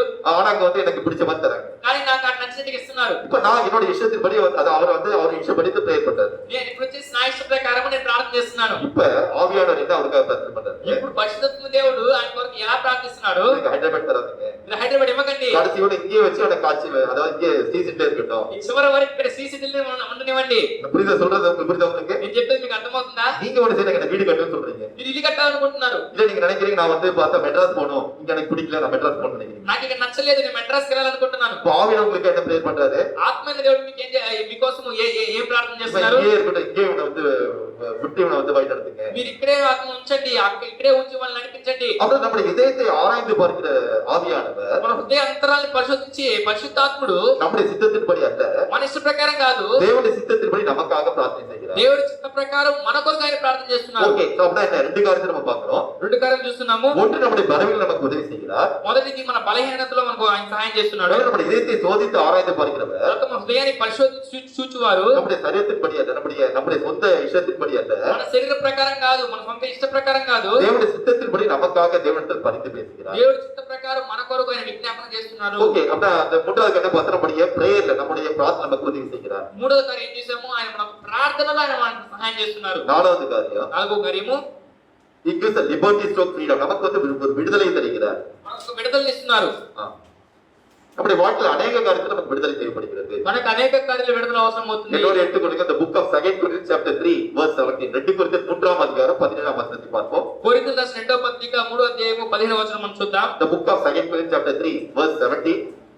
Next the book of Zechariah chapter 4 verse 6. జకర్యా గ్రంథము chapter 4 verse 6. 4వ అధ్యాయము 6వ వచనం. మొదటిగా కొరింథీయులకు రాసిన పత్రిక The book of 2 Corinthians chapter 3 verse 17. 2 கொரிந்தியர் 3ஆம் அதிகாரம் 17ஆம் வசனம். 2 కొరింథీయులకు రాసిన పత్రిక 3వ అధ్యాయం 17వ వచనము. கர்த்தரே ஆவியானவர், ஆவியின் எங்கே உண்டோ அங்கு விடுதலை உண்டு. ప్రభువే ఆత్మ, ప్రభు యొక్క ఆత్మ ఎక్కడ ఉండునో అక్కడ స్వాతంత్రం ఉండును. The Lord is a spirit, where the spirit there is a liberty or the freedom. அதாவது நம்முடைய வாழ்க்கையில் ஆவியானவர் பெற்றுக்கொள்ளும் போது ఏమనగా మన జీవితంలో ఆ పరిశుద్ధాత్మని పొందుకున్నప్పుడు அந்த ஆவியானவரே நமக்கு விடுதலை தர முடியும். ఆ ఆత్మైన వాడే మనకి విడుదల ఇవ్వగలరు. உங்களுக்கு தவறான சில பழக்கங்கள் இருக்கலாம். ఇప్పుడు మీకు తప్పుడు ఒక అలవాటు ఉండవచ్చు. உங்க குடும்பத்துக்கு தெரியாம நீங்க தண்ணி அடிக்கலாம். మీరు మీ యొక్క కుటుంబానికి తెలియకుండా మీరు మందు కొట్టొచ్చు. மக்களுக்கு தெரியாம சிகரெட் அடிக்கலாம். ఇతరులకు తెలియకుండా సిగరెట్ తాగొచ్చు. இந்த வீட்டுல தெரியாம தவறான சகவாசம் இருக்கலாம். మీ ఇంట్లో తెలియకుండా తప్పుడు సహవాసం ఉండవచ్చు. இதுல நீங்கள் நினைத்தாலும் உங்களுக்கு விடுதலை கிடைக்காம இருக்கலாம். ఇందులో మీరు తలుచుకున్నా కూడా మీకు విడుదల దొరకకుండా పోవచ్చు. உங்களுக்கு தெரியுது நீங்க தப்பான காரியம் செய்றீங்கன்னு మీకు தெரியுது. తెలుస్తుంది తప్పుడు కార్యమని. ஆனால் உங்களால் உங்களுடைய மாமிசத்தின் பலத்தின் மூலமாக விடுதலை கிடைக்கவில்லை. కానీ మీ యొక్క శరీర బలం మూలంగా మీకు విడుదల ஆனால் పొందుకోలేకపోతున్నారు. உண்மையாக தேவன் ஆண்டவரே அந்த பாவத்தின் விடுதலை செய்ய விடுதலை பெற விரும்புகிறேன். ప్రభువా నేను నిజంగా ఈ యొక్క ఈ పాపం నుంచి విడుదల పొందుకోవడానికి ఇష్టపడుతున్నాను. என்னுடைய பலகீனத்துக்கு விடுதலை தாங்க. నా బలహీనత నుంచి నాకు విడుదల இந்த దయచేయండి. தவறான கருத்துக்கு விடுதலை தாங்க. తప్పుడు కార్యం నుంచి నాకు విడుదల இந்த దయచేయండి. உண்மையாக கேட்கும்போது నిజంగా అడిగినప్పుడు நமக்கு எல்லா கருத்தும் நமக்கு விடுதலை தருகிறார். మనకు ప్రతి కార్యం నుండి విడుదల ఇస్తున్నారు. நம்முடைய வாழ்க்கையில் அநேக பலவீனம் நமக்கு இருக்கலாம். మన జీవితంలో అనేక బలహీనతలు ఉండవచ్చు. சரீர பலகீனமா இருக்கலாம். శరీర బలహీనత ఉండవచ్చు. இந்த உலகத்தில் உள்ள பல பாவத்திலிருந்து நமக்கு விடுதலை பெற முடியாத பலகீனமா இருக்கலாம். ఈ లోకంలో అనేక పాపం నుంచి విడుదల పొందుకోలేని బలహీనతలు ఉండవచ్చు. எல்லாவற்றிலும் நமக்கு விடுதலை தர வேண்டும் சொல்கிறார். ప్రతి వాటి నుండి మనకి విడుదల ఇస్తానంటున్నారు. பலத்தினாலும் அல்ல, பராக்கிரமத்தினாலும் அல்ல, బలము మూలంగా కాదు, పరాక్రమముగా కాదు, அவருடைய ஆவியினால் மட்டுமே நம்முடைய வாழ்க்கை விடுதலை பெற்றுக் கொள்ள முடியும். ఆయన ఆత్మ చేత మాత్రమే మనకు విడుదల పొందుకోగలరు. நம்முடைய வாழ்க்கை விடுதலை பெறுவதற்கு அவருடைய அபிஷேகம் நமக்கு தேவைப்படுகிறது. మన జీవితంలో విడుదల పొందుకోవడానికి అభిషేకం అవసరం అవుతుంది. ஒரு கூட்டத்துல என்ன செஞ்சாருன்னா, ஒரு ஆட்டோ டிரைவர் வந்தாரு. చూడండి, ఒక కూడికకు ఒక ఆటో డ్రైవర్ వచ్చారు. அது ஒரு சுவிசேஷ கூட்டமா இருந்தது. అది ఒక సువార్త కూడికగా ఉంది. அந்த கூட்டத்துல பெரிய ஒரு ஊழியக்காரர் வந்தாரு. அவர் என்ன செய்வாருன்னா, சில பேரோட பேரை சொல்லும் போது அவங்க வாழ்க்கையில தேவன் அற்புத விடுதலை தருவார். ఇక్కడ అక్కడ ఒక ఆయన ఒక దైవజనుడు వచ్చాడు. ఆ దైవజనుడు కొందరు పేర్లు చెప్తాడు. ఆ పేర్లు చెప్పినప్పుడు వాళ్ళ జీవితంలో గొప్ప అద్భుత కార్యాలు జరుగుతాయి. இந்த ஆட்டோ டிரைவர் வந்து ஒரு குடும்பத்தை அழைச்சிட்டு வந்தாரு. வந்துட்டு என்ன செஞ்சாரு, திருப்பி வந்து அந்த குடும்பத்தை அழைச்சிட்டு போனோம், நல்ல அவருக்கு சமாதி கிடைக்க சொல்லிட்டு அந்த ஆட்டோல உட்காந்துட்டாரு. ఒక ఆటో డ్రైవర్ ఉన్నాడు. ఆయన చేసి ఆ కూడికకి ఒక కుటుంబాన్ని తీసుకెళ్లాడు. మళ్ళీ ఆ కుటుంబాన్ని తీసుకురావాలి, మంచి డబ్బులు ఇస్తారని. அப்ப என்ன செஞ்சாரு, அவரோட சிகரெட் எடுத்து அந்த கஞ்சா ஃபில் பண்ணி குடிச்சிருக்காரு. ఆయన ఏం చేస్తున్నాడు, ఆయన సిగరెట్ తీసుకుని అందులో గంజాయి నింపి ఆయన దాన్ని పిలుస్తూ ఉన్నాడు. சோ எவ்வளவோ ட்ரை பண்ணி பார்த்தாலும் அவரால அது முடியல. ఆయన ఎంతో విడవాలనుకుంటున్నాడు కానీ విడవలేకపోతున్నాడు. அப்போ உட்காந்துட்டு இருந்தாரு. எப்போ வருவாங்க, டைம் ஆச்சு, 1 மணி நேரம் ஆச்சு, இன்னும் வந்து முடியல அப்படின்னு நினைச்சிருந்தாரு. ఈయన అనుకునే గంట సేపు అయింది ఇంకా రాలేదే వీళ్ళు అని అనుకుంటూ ఉన్నాడు. அப்ப திடீர்னு பார்த்தா ஒரு சத்தம் கேட்டுச்சு. అక్కడ చూస్తే ఒక సడన్ గా హఠాత్తుగా ఒక స్వరం, ఒక శబ్దం వినపడింది. ராஜேந்திரன், రాజేంద్రన్, ராஜேந்திரன் உங்களை தான் வந்து தேவன் சொல்றாரு. రాజేంద్రన్ మిమ్మల్ని దేవుడు చెప్తున్నాడు. உங்களுக்கு நீங்க விடுதலை தரேன்னு சொல்றாரு. ఇప్పుడు మీకు విడుదల ఇస్తానంటున్నాడు. உங்களுடைய தவறான பழக்க சிகரெட் கஞ்சால இருந்து விடுதலை கிடைக்க நீங்க வந்து கஷ்டப்படுறீங்க. మీరు తప్పుడు అలవాటైన ఈ గంజాయి నుంచి విడుదల పొందుకోలేక కష్టపడుతున్నారు. உங்களை வந்து தேவன் இன்னைக்கு விடுதலை தர போறாரு. దేవుడు ఈ రోజు మీకు విడుదల ఇవ్వబోతున్నాడు. அப்ப பார்த்தா இவருக்கு தனக்கு சந்தேகம், தன்னை தான் கூப்பிடுறாங்களா அப்படின்னு ஒரு சந்தேகம். ఇప్పుడు ఆయనకి ఆ సందేహం వేసింది, అంటే పిలుస్తున్నాడా? ஏன்னா நம்ம கூட்டத்துல நம்ம தனியா ஆட்டோல உட்காந்து பக்க தூரம் இருக்கோம். మనం కూడికలో లేమే, మనం ఆ దూరంగా మన ఆటోలో కూర్చొని ఉన్నాము. பிறகு பார்த்து திருப்பி பார்த்து ஒரு 5 நிமிஷம் கழிச்சு திருப்பி அவரோட பேரை சொல்லி கூப்பிடுறாரு. మరలా ఒక 5 నిమిషాల తర్వాత మరలా ఆయన పేరు చెప్పి పిలుస్తున్నాడు. அப்ப குறித்து நம்ம தான் கூப்பிடுறாரு சொல்லிட்டு வேகமா அங்க ஆட்டோல இறங்கி கூட்டத்துக்கு போனாரு. అప్పుడు వచ్చేసి ఆ మనల్ని పిలుస్తున్నాడు అని తెలుసుకొని ఆటోలో దిగి నేరుగా ఆ కూడికి వెళ్తున్నాడు. அன்னைக்கு தேவன் வந்து பரிபூர்ண சுகத்தை தந்தார். ఆ రోజు దేవుడు అతనికి పరిపూర్ణ స్వస్థత ఇచ్చాడు. பாருங்க, அப்ப நம்முடைய வாழ்க்கையோட சுய பலத்தாலேயோ எந்த ஒரு சக்தியாலும் நமக்கு விடுதலை கிடைக்காது. చూడండి, మన సొంత బలమ చేతనో శక్తి చేతనో మనకి ఎటువంటి విడుదల దొరకదు. வாழ்க்கையில் உள்ள பல பிசாசுடைய கிரிகளிலிருந்து நமக்கு எப்ப விடுதலை கிடைக்கும், அந்த பரிசுத்தோட அபிஷேகத்தை பெற்றுக்கொண்டால் தான் விடுதலை கிடைக்கும். మన జీవితంలో అనేక సాతాన్ల క్రియల నుంచి విడుదల ఎలా పొందుకోగలము? పరిశుద్ధాత్మ అభిషేకం ఉంటేనే మనం పొందుకోగలము. அடுத்து பார்ப்போம், 5வது காரியம் எதற்காக நம்ம பரிசுத்தப்பட வேண்டும். 5వ కార్యం చూద్దాం. ఎందుకొరకు పరిశుద్ధాత్మ అభిషేకం కావాలి? we have to live a life as a witness to God. நாம் தேவனுக்கு சாட்சியாக வாழ்வதற்கு ஒரு அபிஷேகம் நமக்கு தேவைப்படுகிறது. మనము దేవునికి సాక్షిగా జీవించడానికి పరిశుద్ధాత్మ అభిషేకం అవసరం అవుతుంది. உங்களை என்னைக்கு தேவன் எதற்காக அழைத்துள்ளார்? మిమ్మల్ని నన్ను దేవుడు ఎందుకొరకు పిలుచున్నారు? நாம் தேவனுக்கு சாட்சியாக வாழ வேண்டும். మనం దేవునికి సాక్షిగా జీవించాలి. கிறிஸ்துவன் என்றால் என்ன அர்த்தம்? క్రైస్తవుడు అంటే అర్థం ఏంటి? கிறிஸ்து, அதாவது நம்மை பார்த்தவர் கிறிஸ்துவன், அவன் கிறிஸ்துவன் அவள் கிறிஸ்துவச்சி என்று நம்மை பார்த்து சொல்ல வேண்டும். ఇతను క్రైస్తవుడు ఇతను క్రైస్తవరాలు అని చెప్పేసి మనం చూసి చెప్పాలి. கிறிஸ்துவை போல இயேசு கிறிஸ்துவை போல சுபாவத்தை கொண்டவர்களாக நீங்கள் அனுபவ வேண்டும். అంటే క్రీస్తును పోలి క్రీస్తు వంటి స్వభావాలు కలిగి మనం జీవించాలి. సో పరిశుద్ధాత్మ நமக்கு வரும்போது என்ன நடக்குதா? పరిశుద్ధాత్మ మనలో వచ్చినప్పుడు ఏం జరుగుతుంది? The book of Acts chapter 1 verse 8 அப்போஸ்தலர் நடவடிக்கைகள் 1ஆம் அதிகாரம் 8ஆம் வசனத்தை பார்ப்போம். అపోస్తల కార్యములు మొదటి అధ్యాయం 8వ వచనము మనం చూద్దాం. అయినను పరిశుద్ధాత్మ మీ మీదికి వచ్చినప్పుడు మీరు శక్తి నొందెదరు గనుక మీరు యెరూషలేములోను యూదయ సమరయ దేశముల ఎందంతటా భూదిగంతముల వరకు నాకు సాక్షులై ఉందిరని వారితో చెప్పారు. పరిశుద్ధాత్మ అభిషేకத்தை நீங்கள் பெற்றுக்கொள்ளும் போது పరిశుద్ధాత్మ అభిషేకము మీరు నేను పొందుకున్నప్పుడు முதல்ல நம்ம வீட்ல எருசலேம்னா வீட்ல நாம வந்து சாட்சியாக இருப்போம். మొదటిగా ఇంట్లో అంటే యెరూషలేములో ఇంట్లో మనం సాక్షిగా ఉంటాం. யுதயா நம்ம வீட்டுக்கு அருகாமையில் உள்ள ஜனங்களுக்கு முன்னாடி நம்ம சாட்சியா இருப்போம். யுதయ అంటే చుట్టుపక్కల ప్రజల మధ్యలో మనం సాక్షిగా ఉంటాం. மற்றும் உலகமெங்கிலும் நம்ம எல்லா இடத்துலயும் நம்ம சாட்சியாக தான் வாழ்வோம். తర్వాత లోకమంతటి మనం సాక్షిగా మనం జీవిస్తాం. நம்மளுடைய சுபாவங்கள் மாற்றப்படும். మన స్వభావాలు మార్చబడతాయి. நம்மை பார்க்கிறவர்கள் தேவ சுபாவத்தை பற்றி பார்த்து என்ன செய்வாங்க? இவர்களை போல நாம் இருக்க வேண்டும் என்று நினைப்பார்கள். మనం చూసిన వారు కూడా దైవ స్వభావం వీళ్ళ ఉన్నాయి వీళ్ళ మనం మారాలి అని అనుకుంటారు. పౌలు என்ன சொல்கிறார்? పౌలు ఏం చెప్తున్నారు? நான் இயேசு பின்பற்றுவோம் நீங்கள் என்னை பின்பற்ற நலமாக இருக்கும் என்று சொல்கிறார். నేను యేసుని వెంబడిస్తున్నాను మీరు నన్ను వెంబడిస్తే అది మీకు మేలే ఉంటుంది. As I follow Jesus Christ you also imitate me. நான் வந்து எப்படி ஃபாலோ பண்றேன் அப்ப நீ என்ன இமிடேட் பண்ணுங்க. என்ன வந்து நீ வந்து ஃபாலோ பண்ணுங்க. నేను ఏ విధంగా యేసుని వెంబడిస్తున్నాను నువ్వు నన్ను వెంబడించు అంటున్నాడు. அவருடைய அவருடைய சுபாவங்கள் இயேசு போல இருக்கிறது என்று அவருக்கு நிச்சயம் இருந்தது.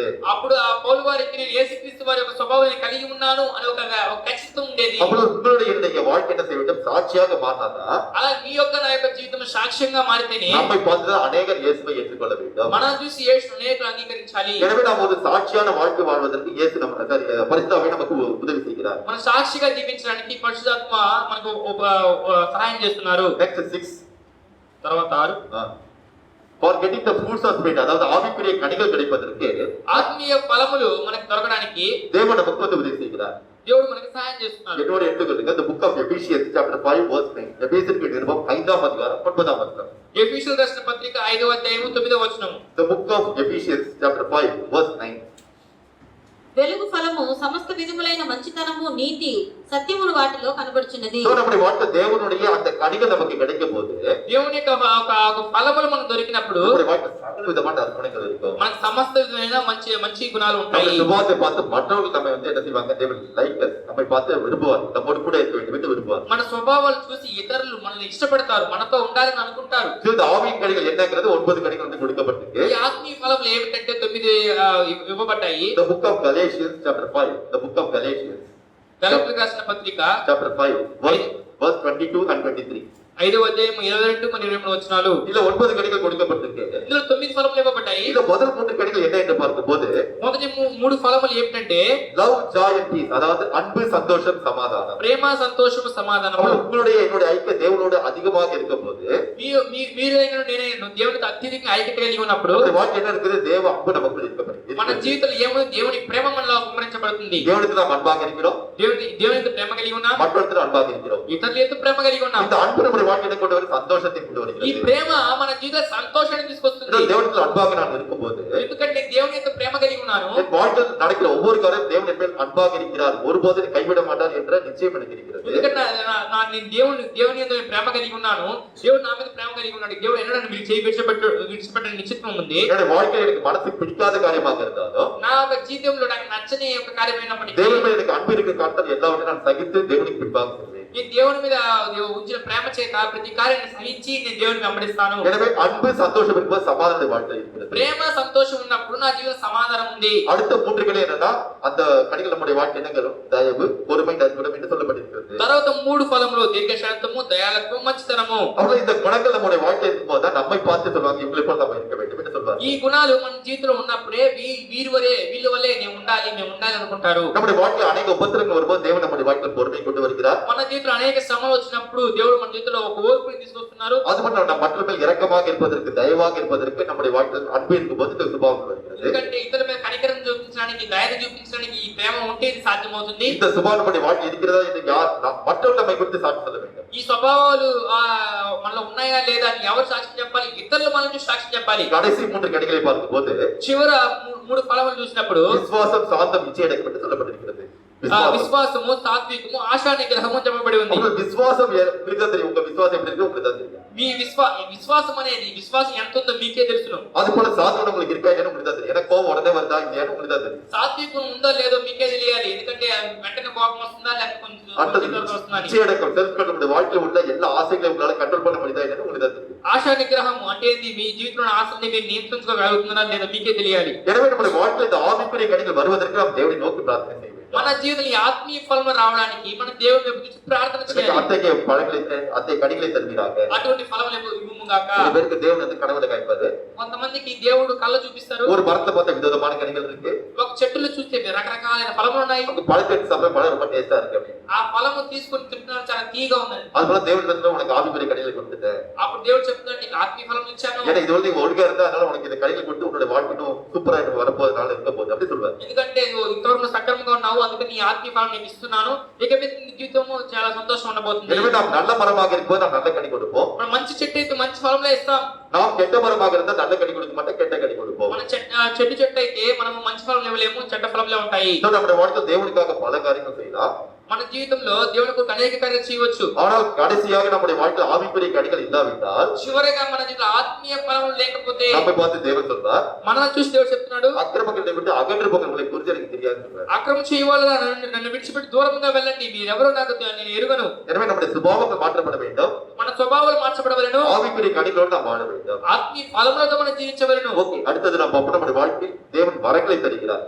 తర్వాత దేవుడు మన జీవితంలో వరములు ఇస్తున్నారు. gives us spirit, holy spirit. நம்முடைய வாழ்க்கையில் வரங்களை தருகிறார். మన జీవితంలో దేవుడు వరములు ఇస్తున్నాడు. உங்களுக்கு எனக்கு தேவன் வரங்களை தரும்போது நாம் மற்றவர்களுக்கு பிரயோஜனமாக இருக்க முடியும். మీకు నాకు దేవుడు వరములు ఇచ్చినప్పుడు మాత్రమే మన ప్రయోజనకరంగా The ఉండగలము. book of 1 Corinthians chapter 12 verse 8 to 10. 1 Corinthians 12వ அதிகாரம் 8 ல இருந்து 10ஆம் வசனத்தை பார்ப்போம். The book of 1 Corinthians కొరింథీయులకు రాసిన మొదటి పత్రిక chapter 12 verse 8 to 10. 1 Corinthians 12వ அதிகாரம் 8 ல இருந்து 10வது வசனத்தை பார்ப்போம். 12వ అధ్యాయం 8 నుంచి 10 వచనాలు. சோ இதுல முதல்ல என்ன காரியம் சொல்லப்பட்டிருக்குன்னா, చూడండి మొదటి ఇందులో ఏ కార్యం చెప్పబడిందంటే, இந்த வரங்கள் எதற்காக தரப்படி நமக்காக இல்ல மற்றொரு பிரயோஜனத்துக்காக தரப்படுகிறது. ఈ వరములు ఎందుకు కొరకు ఇవ్వబడ్డాయి అంటే మన కొరకు కాదు, ఇతరుల యొక్క ప్రయోజనం కొరకు ఇవ్వబడ్డాయి. உதாரணத்துக்கு உங்களுக்கு குணமளிக்கிற வரம் இருந்துச்சுன்னா, ఉదాహరణకి మనం స్వస్థపరిచే గుణం ఉందంటే இது உங்களுக்காக நீங்க ப்ரே பண்ண முடியாது. అది మీ కొరకు మీరు ఉపయోగించుకోలేరు. ப்ரே பண்ணாலும் கேக்குறது கேட்காது தேவனுடைய இஷ்டம். ఇది మీరు ప్రార్థించవచ్చు, వినేది వినది దేవునికి ఇష్టం. ஆனா நீங்க ப்ரே பண்ணும்போது மற்றவர்களுக்கு தேவன் சுகத்தை தருகிறார். మీరు ప్రార్థన చేసినప్పుడు ఇతరులకి దేవుడు స్వస్థత ఇస్తున్నారు. ஓகே, இது 9 వరకు நாம் புரிந்துகொள்வோம். ఈ 9 వరములు మనం అర్థం చేసుకుందాం. முதல் வரம் நமக்கு கிட்டத்தட்ட ஞானத்தை தருகிறார். Is giving the wisdom. அதாவது நாம் போதிப்பதற்கு ஞானத்தை தருகிறார். మొదటిగా దేవుడు మనకి జ్ఞానం ఇస్తున్నారు, అంటే మనం బోధించడానికి దేవుడు జ్ఞానం ఇస్తున్నారు. இரண்டாவது என்ன தருகிறார்? அறிவு தருகிறார். அறிவு என்ன? மற்றவர்களுக்கு ஆலோசனை சொல்வதற்கு ஏற்ற அறிவை நமக்கு. రెండో దేవుడు మనకు బుద్ధిని ఇస్తున్నాడు, ఇతరులకి ఆలోచన చెప్పే బుద్ధిని ఇస్తున్నారు. மூன்றாவது காரியம் என்னன்னு பார்க்கும்போது మూడో కార్యం ఏంటి చూసినట్లయితే நமக்கு விசுவாசத்தை தருகிறார். మనకి విశ్వాసాన్ని ఇస్తున్నారు. இப்போ கூட நம்ம ஒரு பிரேயர் பண்ண உதாரணம் பாருங்க. உங்களுக்கு முன்னாடி ஒரு ஆள் வந்து பார்த்தா பிசாசு பிடிச்சு ஆடுறாங்க. చూడండి, ఉదాహరణకి మీ ఎదుట ఒకడు వచ్చేసి దెయ్యం పట్టి ఆడుతున్నాడు. இப்ப என்னோட வாழ்க்கை நடந்த ஒரு உண்மையை சொல்றேன், அது உங்களுக்கு உண்மை சம்பந்தம் சொல்றேன். నాకు జీవితంలో జరిగిన ఒక సంఘటన మీకు చెప్తాను, నిజమైన సంఘటన అది. தொடக்கத்தை இங்க வந்து ஒரு மீட்டிங் கூப்பிட்டுருந்தாங்க, நாங்க வந்து போயிருந்தோம். ప్రారంభంలో మమ్మల్ని ఒక మీటింగ్ పిలిచినారు, మేము వెళ్ళున్నాం. அங்க என்னோட வைஃப் வந்து சாட்சி சொன்னாங்க. అక్కడ నా భార్య వచ్చి సాక్ష్యం చెప్పారు. நான் மெசேஜ் சொல்லி முடிச்சதுக்கு அப்புறம் మేము ఒక వర్తమానం చెప్పి ముగించిన తర్వాత நிறைய பேர் லைன்ல நின்னாங்க பிரேயர் பண்ணுது. చాలా మంది నిలబడుకున్నారు ప్రార్థన చేసుకోవాలని. அப்ப பார்த்தா அதான் நான் ஃபர்ஸ்ட் வந்து பிரேயர் பண்ணது. எனக்கு வந்து தலையில கை வச்சு பிரேயர் பண்ணது பயமா இருந்தது. ఎందుకంటే నేను మొట్టమొదటిగా నేను ప్రార్థన చేస్తున్నాను, తల మీద చేయి పెట్టి ప్రార్థన చేయాలి, నాకు భయంగా ఉండేది. அப்ப ஒருத்தர் சொன்னாங்க எங்களுக்கு இந்த மாதிரி ப்ராப்ளம் அப்படி இருக்கு அப்படின்னு. ஒருத்தர் உங்க பிரச்சனை சொன்னாங்க. ఒక్కొక్కరు మాకు ఇలాంటి సమస్యలు అలాంటి సమస్యలు ప్రార్థన చేయని చెప్పారు. சோ அப்படி இருந்தபோது ஒரு அம்மா என்ன சொன்னாங்கன்னா, எனக்குள்ள பார்த்தா பிசாசு கிரி ரொம்ப 10 வருஷமா இருக்கு. నాలో సాతానిక క్రియలు 10 సంవత్సరాలు ఉన్నాయి. அது சொன்ன உடனே எனக்கு பயமா இருந்துச்சு. అప్పుడు అది చెప్పగా నాకు కొద్దిగా భయం వేసింది. அப்ப சொன்னா பயப்படாதீங்க, మీరు వచ్చేసి భయపడకండి, ஆவியானவர்களுக்குள்ள வரும்போது ஏதாவது விடுதலை தருவாரு. ఆత్మ దేవుడు మీలో వచ్చినప్పుడు మీకు విడుదల ఇస్తారు. இப்ப நான் வந்து பிரேயர் பண்றேன், నేను ప్రార్థన చేస్తాను. நான் பிரேயர் ஆரம்பிச்சேன். నేను ప్రార్థన ప్రారంభించాను. அவருடைய అభిషేకத்தை அந்த மகள் நிரப்புங்க. దేవుడా మీ యొక్క అభిషేకం నీ కుమార్తెని నింపండి. ஒரு அக்னி பயமான அந்த அபிஷேகம் அந்த மகளுக்கு இறங்குவதாக. అగ్ని అయిన అభిషేకం ఈ కుమార్తెను దిగునుగాక. இது மூலமா இந்த மக்கள் இருக்கிற எல்லா பிசாசுகளையும் வந்து இந்த மகளை விட்டு போட்டோம். ఈ కుమార్తెను సాతానిక క్రియలని తొలగిపోనుగాక. அந்த அவன் மேல கை வைக்காம நான் அப்படி பண்ணிட்டு இருந்தேன். నేను ఆమె చేతులు పెట్టలేదు, ప్రార్థన చేస్తున్నాను. அந்த மாதிரி கையை பிடிச்சு அவங்க தலைமையில வச்சுட்டாங்க. ఆమె నా చెయ్యి లాగి ఆమె తల మీద పెట్టుకునింది. ஒரு பக்கம் பிரேயர் பண்ணிட்டு பயம் வேற ஒரு பக்கம் மனசுல இருக்கு. నేను ఒక పక్క ప్రార్థన చేస్తా ఉన్నాను, భయం కూడా మనసులో ఒక పక్క ఉండింది. ஆனா பிரேயர் பண்ணி முடிச்சோட அவங்க டக்குனு கீழ வந்துட்டாங்க. కానీ ప్రార్థన చేసి ముగించగానే ఆమె టక్కన కింద పడిపోయాడు. அப்பதான் எனக்கு ஒரு தைரியம் வந்துச்சு, பிரேயர் பண்ணி நமக்கு சரியாயிடுச்சு. అప్పుడు నాకు ధైర్యం వచ్చింది, నేను ప్రార్థన చేస్తే నీకు స్వస్థత దొరికిందని. நான் சொல்றது புரியுதா உங்களுக்கு? నేను చెప్పేది మీకు அவர் நம்முடைய అర్థమవుతుందా? வாழ்க்கையில் எதற்காக வந்து இந்த அதாவது வரங்களை தருகிறார். దేవుడు మన జీవితంలో ఎందుకు ఈ వరములు இந்த ఇస్తున్నారంటే வரங்கள் மூலமாக அநேகருக்கு பிரயோஜனம் வரும். ఈ వరముల మూలంగా అనేకులకు ప్రయోజనం முதல்ல ఉండాలి. நமக்கு விசுவாசம் வரும். మొదటి విశ్వాసం కావాలి. அதாவது மூன்றாவது வர என்ன விசுவாசம். మూడోది విశ్వాసము. இப்போ ஒருத்தவங்க வந்து ஒரு பெரிய பிரச்சனை இருக்காங்க. ఇప్పుడు ఒక పెద్ద సమస్యలో ఉన్నారు. அந்த பிரச்சனைக்கு நான் பிரேயர் பண்ணலாமா இல்லையான்னு மனசுக்குள்ள விசுவாசம் இல்லாட்டி நீங்க பிரேயர் பண்ணி வச்சுரு. ఆ సమస్యలో కొరకు ప్రార్థించడానికి మీరు విశ్వాసం లేకపోతే ప్రయోజనం లేదు. அந்த விசுவாசத்தோடு நான் பிரேயர் பண்ணுவதற்கு தேவன் அந்த விசுவாசமாகி அந்த வரத்தை எனக்கு தர வேண்டும். విశ్వాసంతో ప్రార్థించడానికి దేవుడు ఆ విశ్వాసం అనే వరము నాకు ఇవ్వాలి. போன வாரம் நான் ஒரு ஸ்மித் மிகில்ஸ் வந்து ஒருத்தருடைய இதை சொன்னேன், சாட்சியை சொன்னேன். వ్యక్తి మిగిలిన అనేసి ఒక వ్యక్తికి సాక్ష్యం చెప్పాను. எப்படி வந்து ஒரு மனுஷனுக்கு ரெண்டு காலம் இல்ல, ఏ విధంగా ఒక వ్యక్తికి ఆ రెండు కాళ్ళు లేదు. தேவனோட சொன்னாரு இந்த ரெண்டு மனுஷோட ரெண்டு காலம் நான் வந்து வளர்த்து, அதாவது கம்ப்ளீட்டா வந்து வளர்ந்து முழுமையாயிடும் அப்படின்னு சொன்னாரு. ఈ మనిషి యొక్క కాలు పరిపూర్ణంగా సరిగా అయిపోతుంది. మీ కాలు ఎలా ఉన్నాయి ఆ కాలు అలాగే అయిపోతాయని చెప్పన్నారు. அப்புறம் அவர் சொன்ன வார்த்தையை வந்து இவர் விசுவாசிச்சாரு. చెప్పిన మాట అతను பிறகு విశ్వాసించాడు. அவர் சொன்னார், நீ ஷூ வாங்கிக்கோ கால் சரியாயிடும். నువ్వు షూ తీసుకో నీ కాలు సరైపోతుంది అన్నారు. அப்புறம் அற்புதம் செய்யறது நமக்கு என்ன வேண்டியிருக்கு? விசுவாசம் வேண்டியிருக்கு. మనకు అద్భుతం చేయడానికి ఏం కావాలి? విశ్వాసం కావాలి. So, மூன்றாவது வரம் என்ன? விசுவாசம். మూడవ కార్యం విశ్వాసము. நாலாவது என்ன? அற்புதம், அதாவது ஹீலிங், அதாவது குணப்படுத்துற வரம் தராரு. నాలుగవది స్వస్థపరిచే వరం ఇస్తున్నారు. அஞ்சாவது அற்புதங்கள் செய்யறதுக்கு நமக்கு கிருபை. ఐదవది అద్భుత కార్యం చేసే వరం ఇస్తున్నారు. ஆறாவது தீர்க்கதரிசனம் சொல்வதற்கு நமக்கு கிருபை. ఆరవది ప్రవచనం చెప్పడానికి వరం ఇస్తున్నారు. இப்ப நம்ம சர்ச்ல வந்து மேரி சகோதரினா சர்ச்சுக்கான தீர்க்கதரிசன வரத்தை தந்திருக்காரு. ఇప్పుడు చేసి చర్చికి సంబంధించిన కార్యం చెప్పడానికి మన మైరి సోదరికి ఆ ప్రవచనం వరం ఇస్తున్నారు. தனிப்பட்ட மனுஷங்களுக்கு தரதும் இருக்கு தீர்க்கதரிசனம். ప్రత్యేకంగా ఒక మనిషిని గురించి చెప్పే వరం కూడా ఉన్నాయి. சில பேருக்கு தேசத்தை குறித்து மற்ற ஜனங்களை குறித்து சொல்றாரு. కొంతమంది దేశం గురించి ఇతర జనుల గురించి తెలియజేస్తారు. என்னோட மனைவி என்ன செஞ்சாரு? மத்தவங்களை குறித்து எல்லா காரியத்தை குறித்து வெளிப்படுத்துறாரு. కానీ నా భార్యకి ఏం చేశారు దేవుడు? ఇతర అందరి గురించి ప్రత్యక్షపరిచాడు. எதற்கு தீர்க்கதரிசன வரத்தை தேவன் தருகிறார்? ఎందుకు ఈ ఒక ప్రవచన వరం దేవుడు ఇస్తున్నాడు? இவர்களை எச்சரிப்பது தேவனுக்கு பிரியமாக இருக்கிறது. వీళ్ళని హెచ్చరించడము దేవునికి ప్రేమగా ఉంది. இல்ல உங்களை குறித்து சொல்ல வெளிப்படுத்த வேணாம்னு வச்சுங்க, அதை உங்களை குறித்து வெளிப்படுத்தாது. మీ గురించి ప్రత్యక్షపరచకపోతే உங்களை எச்சரிக்க வேணாம்னு தேவனுடைய திட்டமா இருக்கு. మిమ్మల్ని హెచ్చరించకూడదని దేవుడి చిత్తమే ఉంది. சோ அப்படி என்றால் தீர்க்கதரிசனம் வந்து வரம் ஒரு மனுஷனுக்கு வரும்போது ఈ ప్రవచనం వరం ఒక మనిషికి వచ్చినప్పుడు எழுத்தாப்புல உலகம் என்ன நினைப்பான்னு சொல்லி நம்ம வந்து யோசிச்சா தீர்க்கதரிசன வரம் நமக்கு தேவன் தர மாட்டார். ఎదుటి వ్యక్తి ఏమనుకుంటాడో అనుకుంటే ఈ ప్రవచన వరం దేవుడు మనకి ఇవ్వడు. இப்ப நான் ஒருத்தரை பார்த்து சொல்றேன், నేను ఒకరిని చెప్తున్నాను, தேவன் உங்களை பார்த்து சொல்றாரு, దేవుడు మిమ్మల్ని చెప్తున్నాడు, நீங்க செய்யற வியாபாரத்தை நஷ்டம் வந்துடும், మీరు చేసే వ్యాపారం నష్టం వచ్చేస్తుంది, அந்த வியாபாரம் செய்ய வேற வேலைக்கு போங்க. ఆ వ్యాపారం చేయక వేరే పనులకు వెళ్ళినంటే மனசு சந்தோஷமா இருக்கும், என்ன திட்டிட்டு மனசு திட்டுவாரு. చూడు విన్న మనిషికి మనసు సంతోషం ఉంటుందా? తిట్టుకుంటాడా? இவர் என்ன சொல்லிட்டு போயிட்டா நான் தானே வேலை செய்யணும் அப்படி பார்த்து. ఎందుకంటే నేనేం చెప్పేసి ఇప్పుడు నేనే కదా పనులు చేయాలి. சோ அப்படி எல்லாம் எரேமியா ஏசியா தீர்க்கதரிசி போல மற்றவருடைய நிந்தையை குறித்து கவலைப்படாதபடி நாம் தைரியமாக சொல்லும் போது நமக்கு தீர்க்கதரிசன வரத்தை தருவார். ఇర్మియా యెషయా వలె మన ఇతరుల గురించి మనం చింతపడకుండా మనం ఆ ఉన్నట్టుగా మనం ప్రవచనం చెప్పేసి వెళ్ళాలి. சில பேர் பேச மாட்டே செய்வாங்க, அப்படி பூசி மணிக்கு பேசுவாங்க, அதாவது தன்னை யாருமே தப்பா நினைக்கூடாது அப்படி பேசுவாங்க. కొంతమంది ఏం చేస్తారు, ఎవ్వరు తన తప్పుగా అనుకోకూడదని కొంచెం ఆసినట్టుగా మాట్లాడుతూ ఉంటారు. நம்ம சபையில சில பேர் அப்படி இருக்காங்க, எனக்கு தெரியாத பேர் சொல்லுவாங்க. కానీ కొంతమంది మన సభలో అలాగ ఉన్నారు, కానీ పేరు చెప్పడానికి சோ ఇష్టపడలేదు. என்ன செய்யணும், அப்படிப்பட்ட ஆட்களுக்கு தேவன் என்ன தர முடியாது, வரம் தர முடியாது. అటువంటి వారికి దేవుడు వరాలు ఇవ్వలేడు. மக்கள் என்ன நினைக்கிறோம் அதை பற்றி கூட சரியாக சொல்லி எச்சரிக்க வேண்டும்.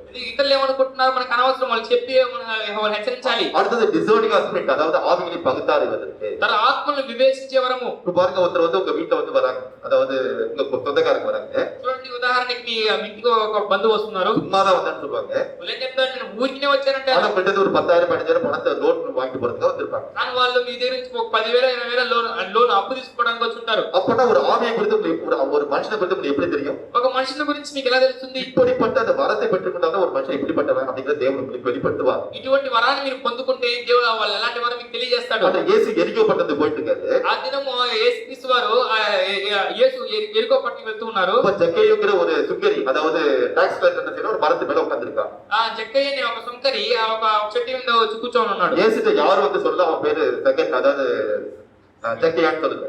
ఎవరు చెప్పలేదు యేసుక్రీస్తు వారితో అతను జక్కయ్య అని. ஆனா இயேசு அவனை பார்த்து சொல்கிறார், కానీ యేసు ఆయన చూసి చెప్తున్నాడు, ஏன்னா இயேசுவை பார்ப்பதற்கு ஆவலாக மரத்தின் மேல் కానీ உட்கார்ந்திருக்கான். యేసుని చూచుటకు ఆసక్తితో ఆయన ఆ చెట్టు మీద కూర్చొని ఉన్నాడు. அவனை பார்த்து சொல்றாரு, ஜக்கையா கீழே வா. అప్పుడు వచ్చేసి అతను చూసి యేసు వారు చెప్పారు, జక్కయ్య కిందకి రమ్ము, நான் உன் வீட்டுல வரப்போறேன் அப்படின்றாரு. నేడు నీ ఇంటికి రావాల్సి ఉన్నది. அப்புறம் அவனுடைய பேரை வந்து சொல்றாரு, அவனுடைய பேரை சொல்றாரு. అతని పేరు చెప్తున్నాడు. அவனுடைய மனசுல ஒரு எண்ணங்களை பொறுத்து வீட்டுக்கு வரேன்னு சொல்றாரு. అతని మనసులో ఉన్న తలంపులను బట్టి నేను నీ ఇంటికి రావాల్సి ఉంది అంటున్నాడు. நான் சொல்ல புரியுதா உங்களுக்கு? చెప్పేది మీకు அப்ப అర్థమవుతుందా? மனசில் உள்ள எண்ணங்கள் எல்லாவற்றையும் தேவனை வந்து வெளிப்படுத்துறதா டிசர்னிங் ஆஸ்பெக்ட், அதாவது ஆவிகளை பகுத்து ஆராய்வது. మనుషుల తలంపులను, మనసులో ఉన్న తలంపులను బయలుపరచడమే దేవుడు ఆత్మ వివేచన ఒక వరము. அடுத்தது டிஃபரெண்ட் டங்ஸ், பல பாஷைகள் பேசுறது. తర్వాత అన్ని భాష మాట్లాడే వరము. அந்நிய பாஷையில இது என்ன பாஷைனா, అన్య భాష అంటే ఏంటి? నానా విధ భాషలు అంటే ఏంటి? இப்ப நம்ம ஆந்திரால இருக்கோம், நம்ம வந்து தெலுங்கு பேசணும்னு வச்சுங்க. చూడండి, నేను ఆంధ్రాలో ఉండగా తెలుగులో இப்ப మాట్లాడుతున్నాను. நான் மெட்ராஸ் தெரிஞ்சவன், நான் தமிழ் எனக்கு தெரியும். నేను మద్రాసు సంబంధించిన వాడిని, నాకు తమిళ నాకు తెలుసు. இப்ப எனக்கு தெலுங்கு வந்து ஒழுங்கா தெரியாது. తెలుగు నాకు సక్రమంగా తెలియదు. இப்ப నాకు வரம் கிடைச்சுன்னு வச்சுங்க, ఇప్పుడు నాకు వరం వచ్చింది అనుకుందాం. ஐசை கூட சூப்பரா பேசுறேன். ఐస్ కట్టి నేను సూపర్ గా మాట్లాడతాను. அதே இதுதான் வந்து வரம், அதாவது தேவன் தந்த வரம். ఇదే దేవుడిచ్చే వరము. பற்பல பாஷைகளை பேசுவது தேவன் தந்த வரம். నానా విధమైన భాషలు మాట్లాడే వరం అది. கடைசியாக చివరగా இன்டர்பிரிட்டேஷன் ஆஃப் டங், அதாவது ஒரு அந்நிய பாஷையில வந்து பேசுறாங்க. ఇప్పుడు అన్ని భాషలు మాట్లాడుతున్నారు. அந்த அந்நிய பாஷையோட பேசுறதோட அர்த்தத்தை வந்து சொல்வது. ఆ అన్య భాషలు మాట్లాడే ఒక అర్థము చెప్పడము. ஓகே, இதுதான் 9 வரங்கள். ఇదే 9 వరములు. இந்த 9 வரங்கள் மூலமாக தேவன் என்ன செய்கிறார்? நம்முடைய வாழ்க்கையில் பல காரியங்களை செய்ய விரும்புகிறார். நம் மூலமாக பல காரியம் செய்ய விரும்புகிறார். ఈ 9 వరముల మూలంగా దేవుడు మన మూలంగా అనేక కార్యాలు చేయడానికి ఇష్టపడుతున్నాడు. இப்ப நாம் புரிந்து கொள்வதற்காக ஒரு வசனத்தை பார்த்து புரிந்து கொள்வோம். దీన్ని అర్థం చేసుకోవడానికి ఒక వాక్యం చదివి అర్థం చేసుకుందాం. The book of Acts chapter 4, அப்போஸ்தலர் நடபடிகள், the book of Acts అపోస్తల కార్యములు chapter 4 verse 5 to 13. அப்போஸ்தலர் நடபடிகள் 4ஆம் அதிகாரம் 5 నుండి 11 பார்ப்போம். 4వ అధ్యాయము 5 నుంచి 11 వచనాలు చూద్దాం.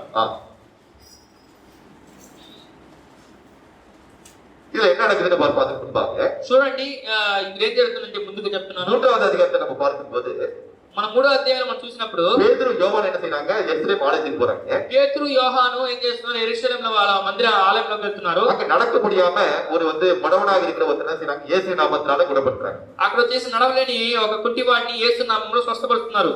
சோ அந்த மனுஷனுக்கு அற்புதம் செஞ்சதுக்கு அப்புறம் ஜனங்களுக்கு வந்து ஆச்சரியமா இருக்கு. ఆ మనిషికి అద్భుతం చేసినంత ప్రజలు ఆశ్చర్యంగా ఉన్నారు. சோ அப்ப என்ன செய்றாங்க? எல்லாரும் பேதுரு யோவான்கிட்ட அவன் பக்கத்துல வந்து நிக்கிறாங்க. అప్పుడు పేతురు యోహాను వైపు వచ్చి నిలబడుతున్నారు. இது அந்த பிரதான ஆசிரியர் வேதபாரகர் அந்த யூத ஜனங்கள் கேள்விப்பட்டு ఈ ప్రధాన యాజకులు పెద్దలు వాళ్ళందరూ విని ఏం இந்த చెప్తున్నారంటే, பேதுரு யோவானெல்லாம் அங்க அழைச்சிட்டு போறாங்க. அதான் அவனுக்கு முன்னாடி வந்து ஆலோசனை சங்கத்தை கூட்டி அவனுக்கு முன்னாடி நிக்க வைக்கிறாங்க. ఈ పేతురు యోహాన్ని తీసుకెళ్తున్నారు. ఆ ఒక ఆలోచన సంఘాన్ని కూడిలా చేసి అక్కడ నిలబెడుతున్నారు. அவன்கிட்ட கேக்குறாங்க, நீ எந்த நாமத்தால இவனை வந்து குணப்படுத்துறன்னு கேக்குறாங்க. నువ్వు ఏ నామం చేత వెళ్ళి ఇతని స్వస్థపరచాలని అడుగుతున్నారు. இப்ப பேதுரு என்ன சொல்றாரு பாருங்க. ఇప్పుడు పేతురు ఏం చెప్తాను చూద్దాం.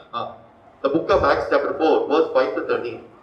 మరునాడు వారి అధికారులను పెద్దలను శాస్త్రులను యెరూషలేములో కూడుకొనిరి. ప్రధాన యాజకుడైన అన్నయ్య కపయు యోహానును అలెగ్జాంద్రును ప్రధాన యాజకుని బంధువులందరూ వారితో కూడా ఉండిరి. వారు పేతురును యోహానును మధ్యన నిలువబెట్టి, మీరు ఏ బలము చేత ఈ నామమును బట్టి దీనిని చేసిదిరని అడుగగా, పేతురు పరిశుద్ధాత్మతో నిండిన వాడై ఇట్లనెను. So அவன் என்ன செஞ்சான்? அவங்க கேக்குறாங்க, நீ எந்த நாமத்தால இந்த எப்படி குணப்படுத்த? How you healed?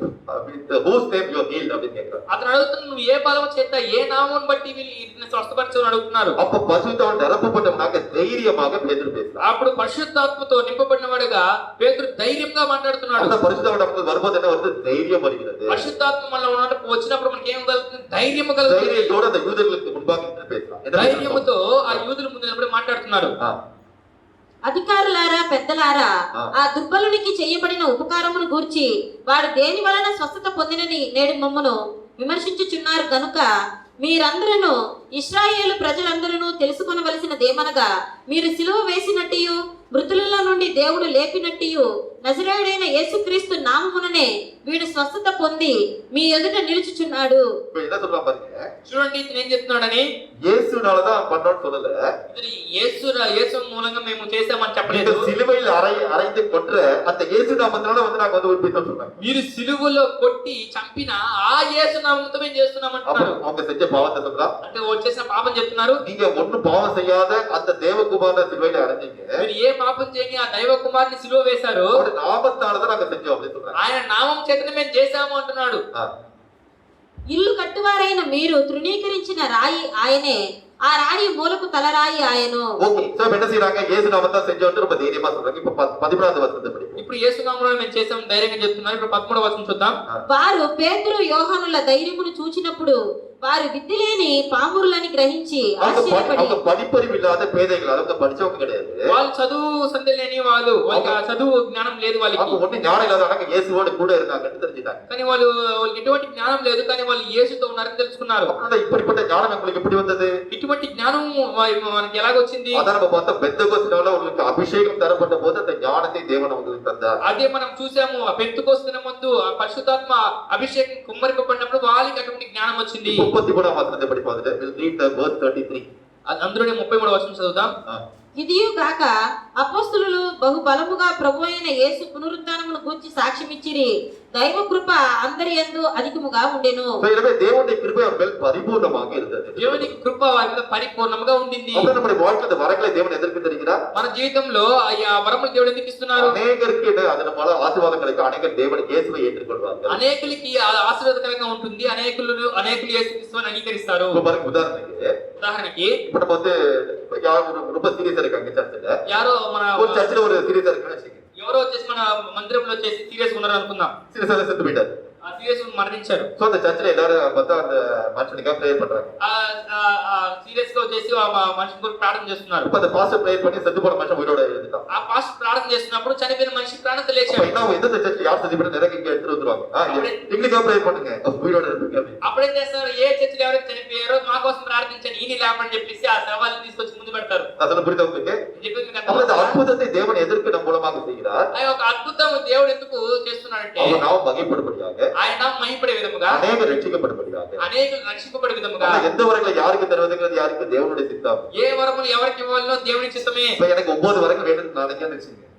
నేను అనుకుంటున్నాను 9 వరములు నాకు కావాలనుకుంటున్నాను. இந்த 9 வரங்கள் நான் வந்து யூஸ் பண்றதுக்கு எனக்கு என்ன இருக்கணும்? எனக்கு டைம் இருக்கணும். ఈ 9 వరములు నేను ఉపయోగించడానికి నాకు సమయం ఉండాలి. அப்ப தேவனுக்கு தெரியும் எனக்கு எந்த வரத்தை தந்தா எனக்கு வந்து பிரயோஜனம், அதாவது ஏன் மூலமா தேவனுக்கு பிரயோஜனமா இருக்கு தெரியும். దేవునికి తెలుసు ఏ వరం ఇస్తే నాకు ప్రయోజనకరంగా ఉంటుంది అనేసి. என்னோட உள்ளத்துல அநேக விருப்பங்கள் இருக்கலாம்.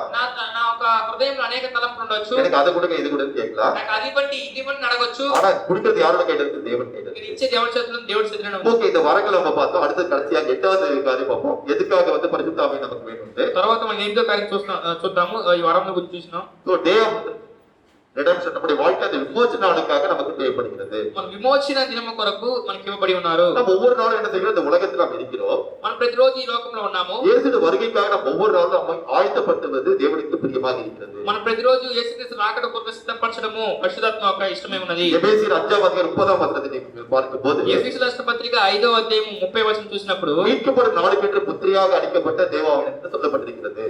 విమోచన దినము కొరకు ఇవ్వబడిన పరిశుద్ధాత్మను చెప్పబడి ఉంది. సో అప్పుడు தேவாவி நமக்கு என்ன செய்கிறான்னு பார்ப்போம். దేవుని ఆత్మ ఏం చేస్తున్నాడు చూద్దాం. இவன் தாவீது சொல்றான். தாவீது என்ன சொல்றார்? దావీదు ఏం చెప్తున్నాడంటే, நீருடைய ஆள் நடத்தி முடிவில் என்னை மகிமையில் ஏற்றுக்கொள்கிறாங்க. நீருடைய ஆலோசனை நடத்தி నీవు నీ ఆలోచన చొప్పున నడిపించి ముగింపులో మీ యొక్క పరలోక రాజ్యంలో మహిమలు తీసుకుని గాక. ஒவ்வொரு நாளும் தேவா நம்ம என்ன செய்ய ஆலோசனை சொல்லி நம்ம என்ன செய்கிறோம்? அவருடைய பாதை நடத்துகிறார். ప్రతిరోజు ఆయన ఆలోచనలో ఆ పరిశుద్ధాత్మ దేవుడు మనల్ని ఆయన నడిపిస్తున్నారు. கடைசியில் அந்த பரலோக ராஜ்யத்திற்கு அழைத்து போவதற்கு நமக்கு சகாயம் செய்கிறார். చివరిగా పరలోక రాజ్యం తీసుకెళ్ళడానికి సహాయం చేస్తున్నారు. அதாவது பரிசுத்தாவி நமக்கு வருவதனால் நமக்கு கிடைக்கும் பலன் என்ன என்று பார்த்தோம். நமக்கு கிடைக்கிற அந்த பிரயோஜனம் என்ன என்று பார்த்தோம். పరిశుద్ధాత్మ మనకి రావడం మూలంగా మనకి ఉపయోగాలు ఏంటి, ప్రయోజనం ఏంటి చూసాము. ஓகே, அடுத்து நம்ம என்ன பார்க்க போகிறோம்? తర్వాత మనం ఏం చూడబోతున్నామంటే, how to receive the Holy Spirit. நம்ம எப்படி வந்து அந்த பரிசுத்த ஆவியை நாம் பெற்றுக்கொள்வது. తర్వాత మనం చూడబోతున్నాం పరిశుద్ధాత్మను ఎలాగ పొందుకోవడము. இன்றைக்கு நாம் எல்லாரும் கூடி இருக்கிறோம். ఈ రోజు మనందరూ కూడి ఉన్నాము. எப்படி நாம் பெற்றுக்கொள்வது என்பதை நாம் புரிந்து கொள்வோம். ఎలా పొందుకోవాలో మనం తెలుసుకుందాం. அப்போது தேவன் நம்முடைய வாழ்க்கையில் பரிபூர்ண அபிஷேகத்தை நமக்கு தருவார். అప్పుడు దేవుడు మన జీవితంలో పరిపూర్ణమైన అభిషేకాన్ని ఇస్తారు. முதல் காரியம் என்னவென்றால், మొదటి కార్యం ఏమిటంటే, the book of John chapter 7 verse 37 and 38. the book of John, యోహాను సువార్త யோவான் 7వ అధ్యాయం 37. the book of John chapter 7 verse 37 and 38. 7వ అధ్యాయం 37 మరియు 38 వచనాలు. ఆ పండుగలో మహాదినమైన అంత్య దినమున యేసు నిలిచి, ఎవడైనా నువ్వు దప్పికొని ఎడల నా ఎద్దుకు వచ్చి దప్పి తీర్చుకొనవలెను. నా యందు విశ్వాసం ఉంచి వాడెవడో. என்ன சொல்றார்? முதல்ல உங்களுக்கு என்ன வேணும்? thirsty, அதாவது தாகம் இருக்க வேண்டும் என்று சொல்கிறார். మొదటిగా మీకు ఏం కావాలి? దప్పికొనాలి, మీకు దాహం ఉండాలి. எப்படி நமக்கு வந்து தண்ணி குடிக்கணும்? தாகம் இருந்தா தான் நம்ம தண்ணி குடிக்க முடியும். ఏ విధంగా మనం నీళ్లు తాగాలి, దాహం ఉంటేనే మనకి తాగలము. సో யார் தாகமாக இருக்கிற என்னிடத்தில் வர கடவன் என்று இயேசு நம்மை பார்த்து சொல்கிறார். ఎవరైతే దప్పికొని ఉన్నారో వాళ్ళ ఎద్దకు రండి అని అంటున్నారు. அடுத்த வசனத்தில் என்ன சொல்கிறார்?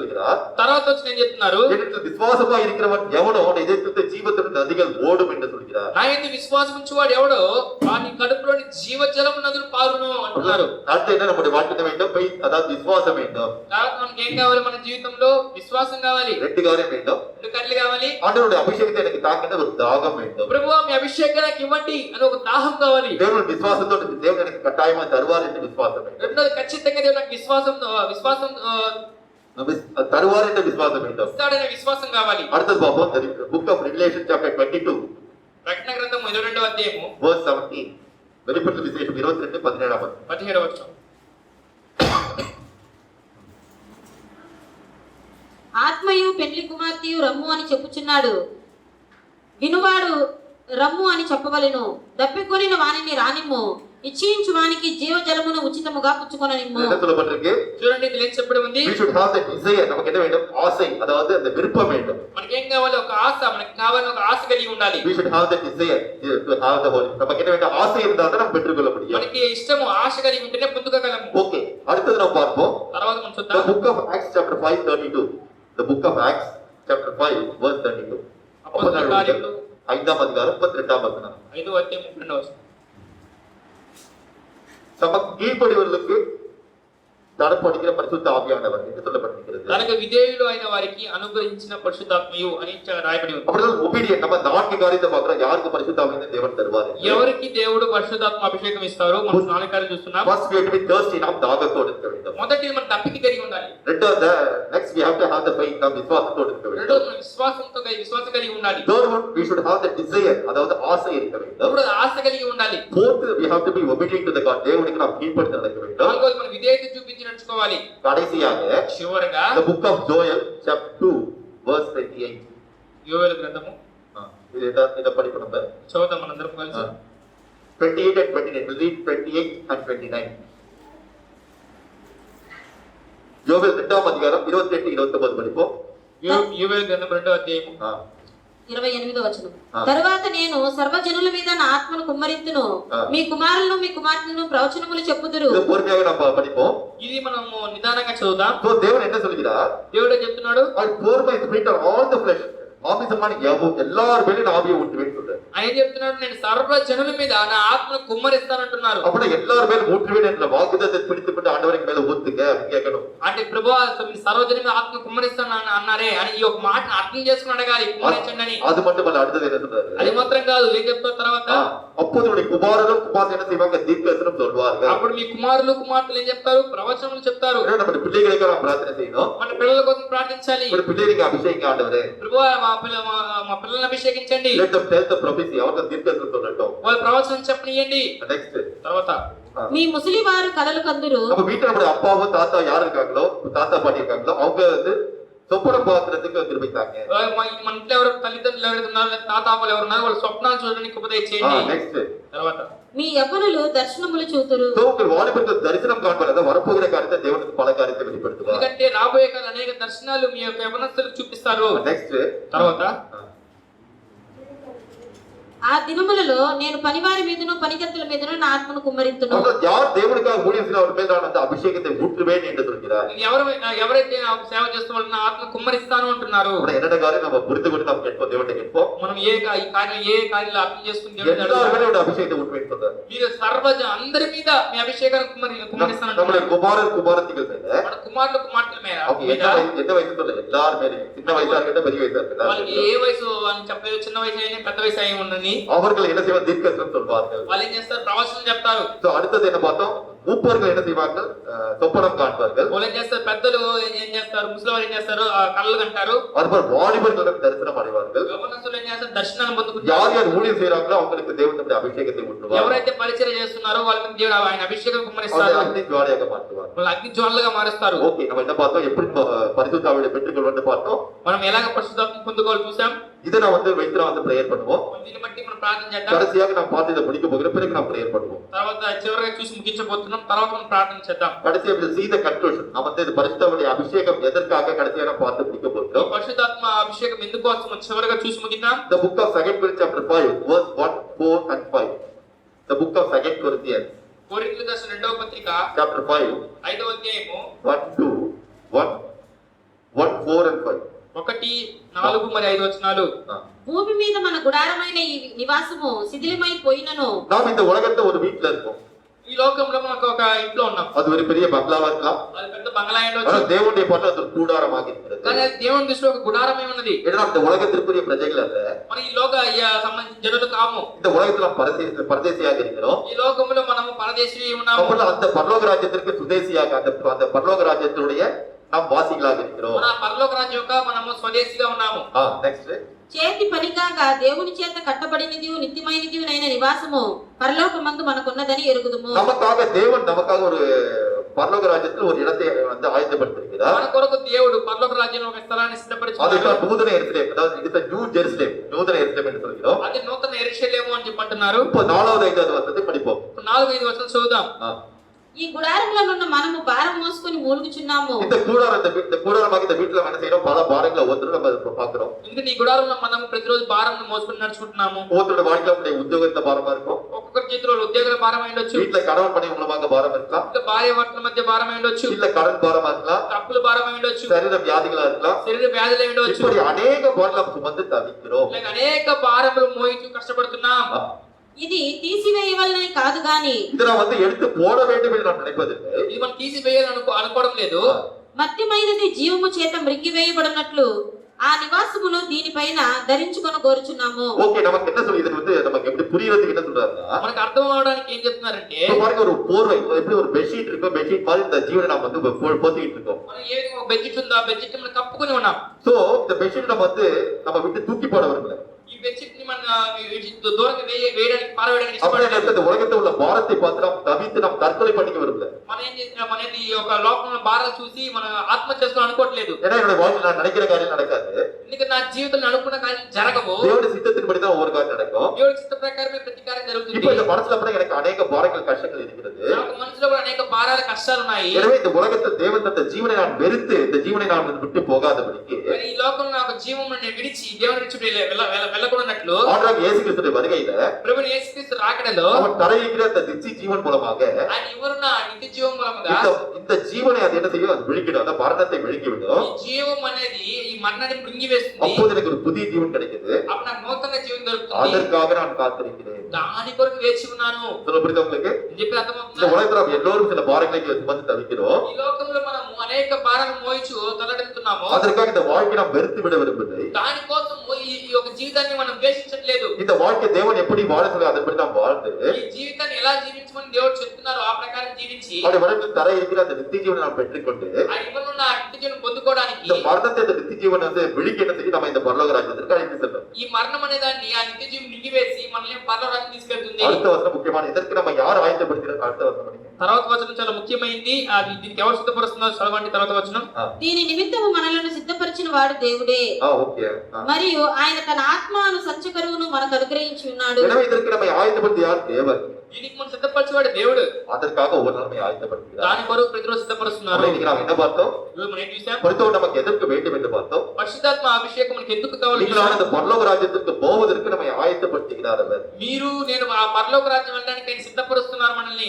இன்னைக்கு நாம் என்ன பார்த்தோம் என்றால், ఈరోజు ఏం చూసామంటే உடத்திற்கு நமக்கு அபிஷேகம் ஊற்றப்படும். పై నుండి మనకి ఆ అభిషేకం அப்போது కుమ్మరించబడుతుంది. நம்முடைய வனாந்திரமான வாழ்க்கை, நம்முடைய அதாவது ஆசீர்வாதம் இல்லாத வாழ்க்கை ஆசீர்வாதம் உள்ள வாழ்க்கையாக மாறும். అరణ్యమైన మన జీవితం అంటే ఆశీర్వాదం లేని మన జీవితం ఆశీర్వాదకరంగా మారుతుంది. நம்முடைய தேவன் நம்மை பார்த்து சொல்கிறார், உங்களுக்குள் வாசமாக இருந்து உங்கள் மத்தியில் உலாவில் தேவனாக இருப்பேன். ఎందుకంటే మన దేవుడు మనం చెప్తున్నాడు, మీలో నివాసం ఉండి మీతో సంచరించి మీ దేవుడే ఉంటాడు. நான் உங்கள் தேவனாக இருப்பேன், நீங்கள் ஜனமாக இருப்பீர்கள் சொல்கிறார். మీరు నా ప్రజలే ఉంటారు, నేను మీ దేవుడే ఉంటాను అంటున్నారు. அந்த பெந்தகோஸ்து நாளில் முதலாக அபிஷேகம் பொழியப்பட்டது. ఆ పెంతెకోస్తు దినమందు అభిషేకం కుమ్మరించబడింది. அது முதல் பரிசுத்த ஆவியானவர் என்றைக்கு நம்மோடு கூட இருக்கிறார். అది మొదలుకొని పరిశుద్ధాత్ముడు ఎల్లప్పుడూ మన తోడే ఉన్నాడు. இந்த அபிஷேகம் நமக்கு எதற்காக தரப்படுகிறது ఈ என்றால், అభిషేకం ఎందుకోసం మనకి ఇవ్వబడిందంటే, மூன்று காரியத்தை பார்ப்போம். எதற்கு நம்ம வந்து வாழ்க்கையில் இந்த பரிசுத்த அபிஷேகம் வேண்டும் என்று பார்த்தோம். మనం మూడు కార్యాలు చూసాము. అది ఎందుకు మనకు వచ్చేసి పరిశుద్ధాత్మ అభిషేకం కావాలని. முதல்ல இந்த பரலோக ராஜ்யத்திற்கு போவதற்கு நமக்கு வேண்டும். మొదటిగా పరలోక రాజ్యం పోవడానికి అభిషేకం కావాలి. இரண்டாவது தேவனுடைய பிள்ளைகளாக மாறுவதற்கு வேண்டும். రెండో దేవుని పిల్లలుగా మారడానికి కావాలి. மூன்று நம்முடைய வாழ்க்கை சுபாவங்கள் மாற்றப்பட்டு ஒரு நூதன வாழ்க்கை வாழ்வதற்கு வேண்டும். మూడో స్వభావాలు మార్చబడి నూతన స్వభావంగా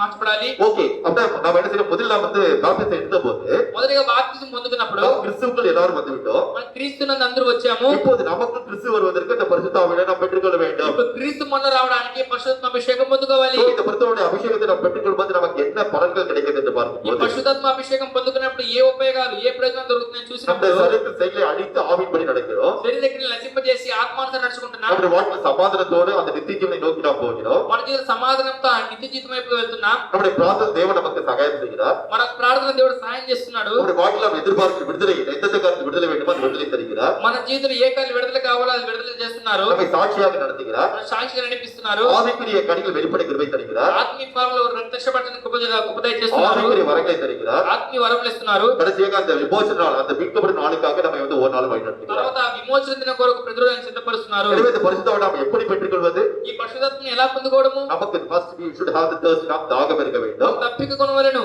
இரண்டாவது நமக்கு desire, we should have the desire, ஆசை இருக்க வேண்டும். రెండోది మన ఒక ఆశ, ఒక ఇష్టం ఉండవలెను. Third, we should have the faith upon the God of தேவன் மேல் நமக்கு விசுவாசம் இருக்க வேண்டும். దేవుడి మీద విశ్వాసం ఉండవలెను. Fourth, we should be obedient to the God, தேவனுக்கு நாம் கீழ்ப்படிந்து நடக்க வேண்டும். నాలుగోది దేవునికి విధేయత చూపి నడుచుకునవలెను. கடைசியாக பார்த்த மாமிசமான யாவர் மேல் ஆவியை ஊற்றுவேன் என்று சொல்கிறார். ఆయన చెప్తున్నాడు చివరగా సర్వ జనుల మీద నేను నా ఆత్మ కుమ్మరిస్తానని. நம்முடைய பிள்ளைகள் மேலும் அபிஷேகத்தை ஊற்றி அவர்களை தீர்க்கதரிசியாக மாற்றுவேன் என்று சொல்கிறார். మన పిల్లల మీద నేను అభిషేకం కుమ్మరించి వాళ్ళని ప్రవక్తగా చేస్తానని అంటున్నాడు. நம்முடைய வாலிபர்களுக்கு தரிசனம் தருவேன் என்று சொல்கிறார். మన యవనస్తులకి ఆయన దర్శనం చూపిస్తానంటున్నాడు. யார் யார் ஊழியம் செய்கிறவர்கள் மேல் அபிஷேகத்தை ஊற்றி அக்னி ஜுவாலையாக மாற்றுவேன் என்று சொல்கிறார். ఎవరైతే సేవ చేస్తున్నారో, పరిచర్య చేస్తున్నారో వాళ్ళ మీద నా ఒక ఆత్మను కుమ్మరించి వాళ్ళ అగ్ని జ్వాలగా మారుస్తానంటున్నాడు. எனவே இந்த அபிஷேகம் இருந்தால்தான் ఈ అభిషేకం ఉంటేనే அந்த நித்திய ஜீவனை பெற்றுக்கொள்ளும் போது நம்ம என்ன செய்வோம்? அதற்காக நம்மை ఆ ஆயத்தப்படுத்துவோம். నిత్యజీవుని పొందుకోవడానికి మనము సిద్ధపడి ఉంటాము. எனவே அந்த அபிஷேகத்தை நாம் பெற்றுக்கொள்வோம். ఆ అభిషేకం పొందుకుందాం. இது நாம் வந்து தேவனை நோக்கி நாம் பிரார்த்தனை செய்வோம். మనం దేవుని గురించి ప్రార్థన చేద్దాం. மாமிசமான யாவர் மேல் ஆவியை ஊற்றுவேன் சொன்னீரே, సర్వజనుల మీద నా ఆత్మను కుమ్మరిస్తానని அந்த చెప్పారే. அபிஷேகத்தை எனக்கு ஊற்றுவீராக. ఆయన అభిషేకం నాకు ఇవ్వము గాక. இந்த பாவமான உலகத்தில் உமக்காக பரிசுத்தமாக ஜீவிக்க,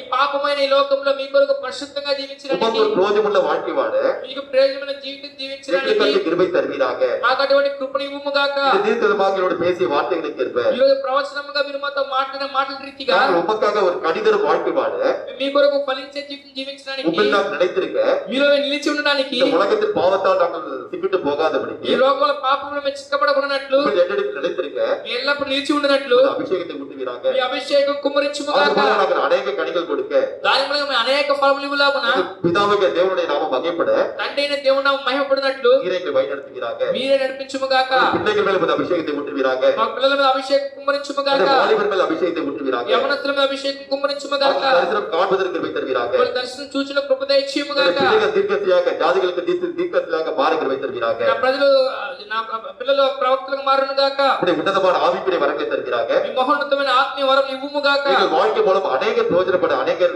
அவர்கள் மூலம் நாம மகிப்படி கிருபை தருவீராக. మా జీవితంలో అనేకులు ప్రయోజనంగా ఉండును గాక.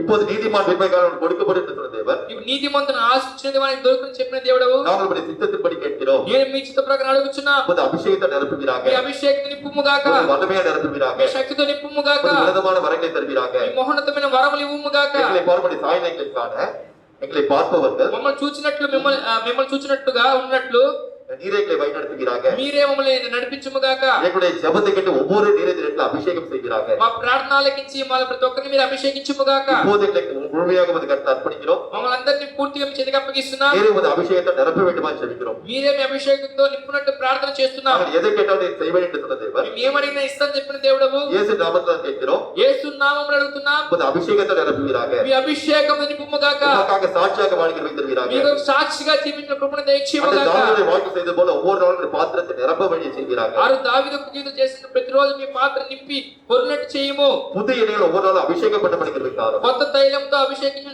చెయ్యము. உமது கட்டங்களை ஒவ்வொருவரை அர்ப்பணிக்கிறோம். మీ చేతికి మనం ప్రతి ఒక్కరిని అప్పగిస్తున్నాం. நீரை அபிஷேகம் வேண்டுமா ஜெபிக்கிறோம். మీరే అభిషేకించిన ప్రార్థన చేస్తున్నాం. உமது நாமங்கள் மூலம் மகிமைப்படுவதாக. మీ నామం మమ్మల్ని మహిమపడును గాక. பல துதிகரமாக அவற்றை மகிமை செலுத்துகிறோம். తమ స్తుతి మహిమ గంటకు నామం చెల్లిస్తున్నాం. மீட்பு ரட்சிகரமாக இயேசு ஜெபிக்கிற நல்ல பிதாவே. విమోచన రక్షణ యేసుక్రీస్తు నామములో నడుచున్న మా ప్రియ పరలోక తండ్రి. ஆமென். ఆమేన్.